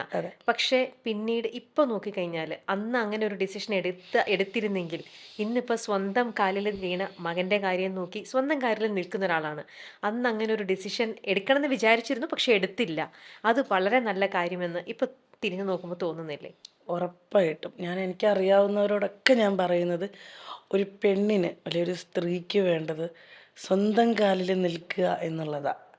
അതായത് ചെറിയ ഏണിങ്സ് ആണെങ്കിലും ഇൻഡിപെൻഡൻ്റ് ആവുക എന്നുള്ളതാണ്. അതായത് ഭർത്താവിനെ കളഞ്ഞ അല്ലെങ്കിൽ പിരിഞ്ഞ് ആ ഇൻഡിപെൻഡൻസി അല്ല ഞാൻ ഉദ്ദേശിക്കുന്നത്. ഫിനാൻഷ്യലി നമ്മുടെ കയ്യിൽ ഒരു 1000 രൂപയെങ്കിലും വേണം നമ്മുടെ ഒരു ആവശ്യത്തിന്. അത് സ്വന്തമായിട്ട് ഉണ്ടാക്കുക എന്നുള്ളതാണ്. അതിനോളം വലിയ അച്ചീവ്മെൻ്റ് ഒന്നുമില്ല. അത് ഞാൻ ഭയങ്കര ഇതായിട്ട് പറയുന്നത്, ഞാൻ ആ സീരിയൽ അന്ന് സിനിമയും സീരിയലും വിടാൻ എന്നപ്പോൾ കണ്ണൻ തന്നെയാണ് വേണ്ട, നീ കരിയറിൽ നീ വെള്ളിമൂങ്ങ പോലൊരു പടം വന്നതല്ലേ, ഫസ്റ്റ് മൂവിയല്ലേ, നീ സിനിമയൊന്നും വിടണ്ട, നീ കരിയർ കണ്ടിന്യൂ ചെയ്യണമെന്ന് കണ്ണൻ തന്നെയാണ് പറഞ്ഞത്. അത് ഭയങ്കര നല്ലൊരു ഡിസിഷനാണ് അന്ന് പുള്ളി എടുത്തത്. കാരണം അതുകൊണ്ടാണ് ഇപ്പം എനിക്കിങ്ങനെ നിന്ന് ഇവിടെ ഇരുന്ന് സംസാരിക്കാൻ പറ്റുന്നത്. ഞാനന്ന് ഇൻഡസ്ട്രി വിട്ടിരുന്നെങ്കിൽ എനിക്ക് ചിന്തിക്കാൻ പറ്റില്ല എൻ്റെ ലൈഫ് എങ്ങനെയായി പോകുന്നു, ചിന്തിക്കാൻ പറ്റില്ല എനിക്ക്. ഒരുപക്ഷെ 2 രീതിയിൽ ഞാൻ പറയുന്നു. ചിലപ്പോൾ ഇൻഡസ്ട്രി വിട്ടിരുന്നെങ്കിൽ ഞാൻ ഭയങ്കര ഒരു വീട്ടമ്മ, ചിലപ്പോൾ അങ്ങനെയും ഒതുങ്ങി അങ്ങനെ പോയേനെ. പക്ഷെ അങ്ങനെയും ഹാപ്പി ആയിട്ട് ജീവിക്കുന്നവരുണ്ട്. അവരുടെ അങ്ങനെയും നല്ല രീതി, ഇപ്പം എൻ്റെ ചിറ്റയുടെ മക്കളൊക്കെ അങ്ങനെയാണ്. പക്ഷെ അവർക്ക് ഭയങ്കര ഹാപ്പി ആയിട്ട് നല്ല രീതിയിൽ ഫാമിലി ലൈഫ് കൊണ്ടുപോകുന്നവരുണ്ട്. പക്ഷെ ഞാൻ എപ്പോഴും പറയും, ഇനിയുള്ള തലമുറയെങ്കിലും അത് ആയേ പറ്റൂ. ഒരു വീട്ടിൽ 2 പേർക്കും കൂടെ വരുമാനം ഉണ്ടെങ്കിൽ നല്ലതല്ലേ. ഇനിയിപ്പോൾ നാളെ ഒരിക്കൽ എന്തെങ്കിലും ഒരു പ്രശ്നം ഉണ്ടായാൽ തന്നെ ഒരു എമർജൻസി ഒരു 1000 രൂപയെങ്കിലും നമ്മുടെ കയ്യിലെടുക്കാൻ വേണ്ടേ. ചില സമയത്ത് നമുക്ക് നമ്മൾ അത്രയൊക്കെ അധ്വാനിച്ച് കഷ്ടപ്പെട്ടാൽ കൂടെ നമ്മുടെ കയ്യിൽ നല്ല ഫിനാൻഷ്യലി ടൈറ്റ് വരും. അപ്പോൾ ഒന്നുമില്ലാത്ത അവസ്ഥയോ, നാളെ എന്താ സംഭവിക്കാന്ന് പറയാൻ പറ്റില്ല രമ്യ. ഞാനിപ്പോൾ നമ്മൾ ഒരാളെ കല്യാണം കഴിക്കുമ്പോൾ ആരെങ്കിലും ഡിവോഴ്സ് ചെയ്യാൻ വേണ്ടിയിട്ട് കല്യാണം കഴിക്കുമോ? ഒരിക്കലും ഇല്ല. നമ്മൾ അങ്ങനെ സ്നേഹിച്ച് അങ്ങനെ സ്വപ്നം കണ്ടിട്ടല്ലേ കല്യാണം കഴിക്കണേ. പിന്നെ അത് ഭാവിയിൽ എന്തെങ്കിലുമൊക്കെ പ്രശ്നം ഉണ്ടാകുന്നത് നമ്മുടെ പ്രശ്നവും നമ്മുടെ തലയിലെടുത്തും എന്തെങ്കിലുമൊക്കെ പ്രശ്നങ്ങൾ കൊണ്ടോ എന്തെങ്കിലുമൊക്കെ കാരണങ്ങൾ കൊണ്ടായിരിക്കും. പക്ഷെ ഒരാളെ ഇഷ്ടപ്പെട്ട ഒരാളെ ലൈഫിൽ വേണ്ടാന്നുകൂടെ വെക്കുന്നൊരു തീരുമാനത്തിൽ എത്തണമെങ്കിൽ നമ്മൾ എന്തുമാത്രം മാനസികമായിട്ട് വിഷമിച്ചിട്ടും കൂടെ ആയിരിക്കും ആ തീരുമാനം എടുക്കുന്നത്. അല്ലാതെ ചുമ്മാ ഞാൻ പലപ്പോഴും ആലോചിക്കാറുണ്ട്. ഞാനിപ്പോൾ നേരത്തെ എൻ്റെ കണ്ണിൽ കൂടെ വെള്ളം വന്നപ്പോൾ തന്നെ പെട്ടെന്ന് ഇത് ചെയ്തത്, ഇപ്പം ഞാൻ കരഞ്ഞു കഴിഞ്ഞാൽ കൂടെ പറയുന്നത്, നിൻ്റെ കരച്ചിലൊക്കെ ഞങ്ങൾ ബിഗ് ബോസിൽ കുറേ കണ്ടിട്ടുള്ളതല്ലേ, അതേ പറയുള്ളൂ. നീ അന്ന് കുറേ കാണിച്ചു കൂട്ടിയതിൻ്റെ അല്ലേ ഇപ്പം അനുഭവിക്കുന്നത്, അതേ പറയുള്ളൂ. ആ പറയുന്നൊന്നും എനിക്കിപ്പോൾ എന്നെ ലെവലേശം ഏക്കില്ല. പക്ഷേ എങ്കിലും ഞാൻ ചിന്തിക്കുന്നത് ആൾക്കാരുടെ കാഴ്ചപ്പാടിനെ പറ്റിയിട്ടാണ്. ഇപ്പം ഞാനോ അല്ലെങ്കിൽ ഇപ്പോൾ എൻ്റെ ഭാഗത്തു നിന്ന് നമ്മൾ ആരെങ്കിലും ചിന്തിച്ചിട്ടാണോ ഇങ്ങനെയൊക്കെ ഉണ്ടാവുമെന്ന് എൻ്റെ ലൈഫിൽ? അല്ലെ ബിഗ് ബോസ് കാരണമല്ല എൻ്റെ ലൈഫിലൊരു പ്രശ്നം ഉണ്ടായേക്കുന്നത്. അങ്ങനെ ഒരു തെറ്റിദ്ധാരണ കേരളത്തിലുള്ള ഓൾമോസ്റ്റ് ആൾക്കാർക്ക് ഉണ്ട്. ബിഗ് ബോസ് അവളുടെ ലൈഫ് ഇല്ലാണ്ടാക്കി എന്ന്. അങ്ങനെ അത് ഇല്ല. ബിഗ് ബോസ് അല്ല ഞങ്ങളുടെ ആ ബിഗ് ബോസിൽ ഞാൻ പറഞ്ഞൊരു സ്റ്റേറ്റ്മെൻറ്റ്, എനിക്കൊരു അങ്ങനെ ഒരു ഘട്ടം വന്നപ്പം ഞാൻ എന്തായാലും കുഴപ്പമില്ല, എൻ്റെ അച്ഛനെ അമ്മയെ എങ്ങനെയെങ്കിലും എനിക്ക് രക്ഷപ്പെടുത്തണം എന്നുള്ള രീതിയിൽ ഞാൻ അങ്ങനെ ചിന്തിച്ചു എന്നൊരു സ്റ്റേറ്റ്മെൻറ്റ് പറഞ്ഞിരുന്നു. ആ സ്റ്റേറ്റ്മെൻറ്റിൻ്റെ പേരിൽ എന്നെ വേണ്ടാന്ന് വെക്കാനും മാത്രം അമ്പാടിയുടെ അച്ഛൻ മോശമല്ല, അയാൾ നല്ല ജെൻറ്റിൽമാനാണ്. ഇക്കാര്യം ആ സ്റ്റേറ്റ്മെൻറ്റ് പ്രോപ്പറായിട്ട് എല്ലാവർക്കും അറിയാവുന്നൊരു കാര്യമാണ്. ഞാൻ വീണ്ടും അതിനെപ്പറ്റി സംസാരിച്ച് ഒരു ഇതുണ്ടാക്കണ്ട. കാരണം അതിപ്പോൾ കിട്ടിയ വീണ്ടും ആ പഴയതിലേക്ക് പോകുന്നതിൻ്റെ ഇതായി പോകും. കാരണം എനിക്ക് അതിലൊക്കെ ഞാൻ ഓവർകം ചെയ്ത് ഞാൻ ഓക്കെ ആയി വന്നതാണ്. അപ്പോൾ ആ സ്റ്റേറ്റ്മെൻറ്റ് കൊണ്ടുണ്ടായ പ്രശ്നമാണ് നിൻ്റെ ലൈഫ്. ബിഗ് ബോസിലെ ഒരു സ്റ്റേറ്റ്മെൻറ്റ് കൊണ്ടല്ലേ. അങ്ങനെ ബിഗ് ബോസിലെ സ്റ്റേറ്റ്മെൻറ്റ് കേട്ടിട്ട് എന്നെ വേണ്ടാന്ന് വെക്കാൻ മാത്രം കണ്ണൻ അത്ര മോശമൊന്നുമല്ല. കണ്ണൻ ഞാൻ ഇപ്പോഴും പറയണല്ലോ, അയാൾ നല്ല മനുഷ്യനാണ്, ജെൻറ്റിൽമാൻ ആയിട്ടുള്ള ആൾ. അത്രയും അയാൾ അത്ര വിദ്യാഭ്യാസം ഇല്ലാത്ത ആളൊന്നുമല്ല. ഞങ്ങളുടെ പ്രശ്നങ്ങളേ വേറെ തന്നെയായിരുന്നു. അപ്പം ബിഗ് ബോസേ അല്ല. ആൾക്കാർ വിചാരിക്കണത് ബിഗ് ബോസിൽ പോയിട്ട് വന്നു അതിന്റെ പ്രശ്നങ്ങളായി. കാരണം ആ ഒരു സീസണിൽ പലരും ഇതിന്റെ ഒരു നെഗറ്റീവ് ഇമ്പാക്ട് പലർക്കും ഉണ്ടായിട്ടുണ്ടല്ലോ. അതുകൊണ്ട് നാട്ടുകാർ സ്വാഭാവികമായിട്ടും അങ്ങനെ ചിന്തിക്കുന്നത്. ബിഗ് ബോസ് കാരണം എൻ്റെ ലൈഫ്, ബിഗ് ബോസ് കാരണമൊന്നും അല്ല എൻ്റെ ലൈഫ് ഇല്ലാണ്ടായത്. പിന്നെ ബിഗ് ബോസിൽ പറഞ്ഞ സ്റ്റേറ്റ്മെന്റ് പുള്ളി വന്നപ്പോൾ എന്നോട് ചോദിച്ചു എന്ന് മാത്രം, നീ എന്തുകൊണ്ട് ഇത്രയും വിഷമം ഉണ്ടായിട്ട് എന്നോട് പറഞ്ഞില്ല, അതായിട്ടേ ഉള്ളൂ. അല്ലാതെ ബിഗ് ബോസ് കാരണം എന്നൊരു സാധനം ഇല്ല കേട്ടോ. കാരണം അത് ഞങ്ങളുടെ വേറെ തന്നെ പേഴ്സണൽ കാര്യങ്ങളാണ്. അത് വേറെ കുറേ കാര്യങ്ങളുണ്ട്. അത് ഇപ്പോൾ ആദ്യം മുതലേ ഉള്ള പല കാര്യങ്ങളും ആയിരിക്കുമല്ലോ നമുക്കൊരു പ്രശ്നം വരുമ്പോൾ എല്ലാം പ്രശ്നമായി മാറുന്നത്. ഇപ്പോൾ ബിഗ് ബോസിൽ ഞാൻ കണ്ണനെ പറ്റി എനിക്ക് അത്രയും ഇഷ്ടം എന്ന് പറയുന്നതുകൊണ്ടാണ് ഇപ്പോഴും ഞാൻ അതേ സ്റ്റാൻഡിൽ തന്നെ. എനിക്ക് പുള്ളിയോട് ദേഷ്യമില്ല. എനിക്കിനിയും മുന്നോട്ട് ഭാര്യ ഭർത്താക്കന്മാരായിട്ട് നമുക്ക് പറ്റില്ല. അതേ ഉള്ളൂ. അതല്ലാതെ എനിക്ക് ഇപ്പോൾ ഒന്നുമില്ല. നമ്മൾ വഴക്ക് പിടിക്കുന്ന സമയത്ത് 2-2.5 വർഷം അങ്ങോട്ടും ഇങ്ങോട്ടൊക്കെ നല്ല രീതിയിൽ അങ്ങോട്ടും ഇങ്ങോട്ടും നമ്മൾ സംസാരങ്ങളും വഴക്കുകളൊക്കെ ഉണ്ടായി. അതല്ലാതെ പുള്ളിക്കും എന്നോടും അങ്ങനെ തന്നെയാണ് കേട്ടോ. പുള്ളിക്കും എന്നോട് ദേഷ്യമോ വെറുപ്പൊന്നുമില്ല. എന്നാൽ അല്ലെങ്കിൽ അങ്ങനെ ഇല്ലെങ്കിൽ നമ്മൾ തമ്മിൽ നേരിട്ട് നമുക്ക് സംസാരിക്കാൻ പറ്റില്ലല്ലോ. ചിരിച്ചോണ്ട് മുഖത്ത് ഫേസ് ടു ഫേസ് ചിരിക്കാൻ പറ്റില്ലല്ലോ. പുള്ളിക്കും അങ്ങനത്തെ പ്രശ്നങ്ങളൊന്നുമില്ല. ഞങ്ങൾ തമ്മിൽ വേറെ പ്രശ്നങ്ങളായിരുന്നു. ബിഗ് ബോസ് അല്ല എല്ലാവരുടെയും ധാരണ. അപ്പോൾ ഇപ്പം ബിഗ് ബോസിൽ ഞാൻ പലതും പറയുമ്പം ഒരുപാട് ഞാൻ കരയുമായിരുന്നു. അതിനുശേഷം ഇപ്പം അവൾ കരയുന്നില്ല. ഇപ്പം ഞാൻ ഇന്ന് കരഞ്ഞ ഉടനെ പറയും, ഓ വീണ്ടും അവളുടെ മുതല കണ്ണീര് തുടങ്ങി, ഇതായിരിക്കും കമൻറ്റ് വരുന്നത്. പക്ഷെ നമ്മൾ വളരും തോറും നമ്മളുടെ ചിന്താഗതിയും നമ്മുടെ എക്സ്പീരിയൻസ് കൊണ്ട് നമ്മൾ സ്ട്രോങ് ആവുകയും ചെയ്യല്ലേ രമ്യ.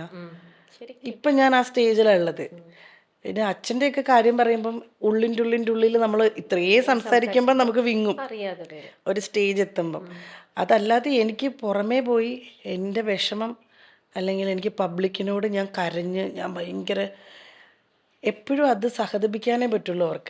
അവർക്കൊന്നിനും സൊല്യൂഷൻ ഉണ്ടാവില്ലല്ലോ. എൻ്റെ പ്രശ്നം എന്നും എൻ്റെ പ്രശ്നം തന്നെയായിരിക്കും. എൻ്റെ വിഷമം എന്നും എൻ്റെ വിഷമം തന്നെയായിരിക്കും. അതൊക്കെ എൻ്റെ മാത്രമാണ്. അതിനെ സഹതപിക്കാൻ മാത്രമേ മറ്റുള്ളവർക്ക് പറ്റുള്ളൂ. നമ്മൾ തന്നെ വേണം അനുഭവിക്കാൻ. അപ്പോൾ എപ്പോഴും ഞാൻ ചിരിച്ചിരിക്കുന്ന കാണാനാണ് ഇഷ്ടം. ഞാനെന്നല്ല, എല്ലാവർക്കും തന്നെയല്ലേ ഇഷ്ടം. പിന്നെ എന്നെ ഇഷ്ടപ്പെടാത്തവരുണ്ടാവും ഒത്തിരി പേര്. എനിക്ക് അവരോട് ഇഷ്ടമേ ഉള്ളൂ. എനിക്ക് ആരോടും എനിക്ക് അറിയത്ത് പോലും ഇല്ലാത്ത ആൾക്കാരാ എന്നെ ഇഷ്ടമല്ല എന്ന് പറയുന്നത്.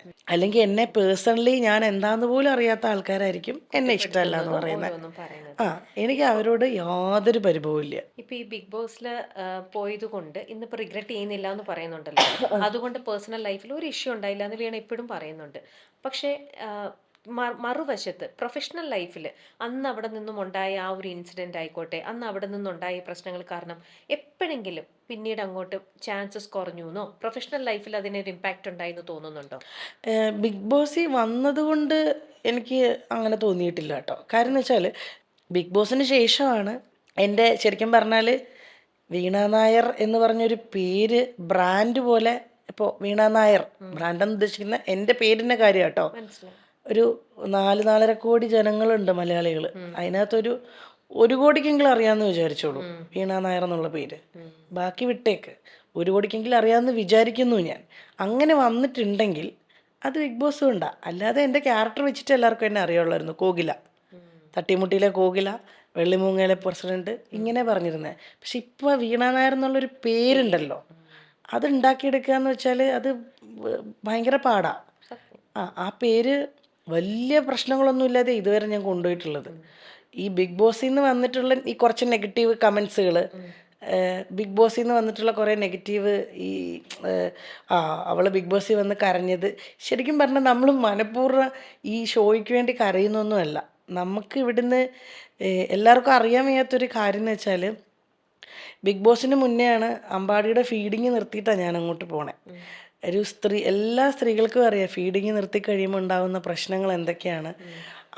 നമുക്ക് ഭയങ്കര വിഷമാണ് കുഞ്ഞിനെ കാണാണ്ടിരിക്കുക. ഇത് 360, അതായത് കുഞ്ഞ് ജനിച്ചന്ന് മുതൽ എൻ്റെ കൂടെ നിന്ന കുഞ്ഞാ. അതിനെ വിട്ടിട്ട് ഞാൻ ഒരു ഇതും ഇല്ലാണ്ട് പോവാണേ. ബാക്കിയുള്ളൊരു ചോദിക്കും, അപ്പം ദുബായിൽ ജോലി ചെയ്യുന്നവർ സൗദിയിലൊക്കെ മക്കളെ വിട്ടിട്ട് പോകുന്നില്ലേ, അവർക്ക് അറ്റ്ലീസ്റ്റ് ഫോൺ വിളിക്കാം, ഒന്ന് കാണാം, വിവരം അറിയാം. അറ്റ്ലീസ്റ്റ് ഒരു ലെറ്റർ എഴുതിയ 5 ദിവസം കഴിഞ്ഞ് കിട്ടും.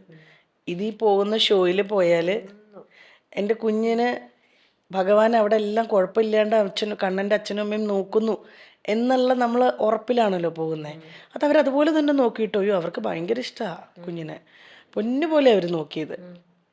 പക്ഷെ നമുക്ക് അവിടെ നിന്നിട്ടുള്ള ആദ്യം ഉണ്ടല്ലോ, ഞാൻ ഒന്നാമത്തെ കാര്യം കുഞ്ഞിനെ വിട്ടോ കണ്ണനെ വിട്ടോ ഒന്നും നിന്നിട്ടില്ലെന്നേ.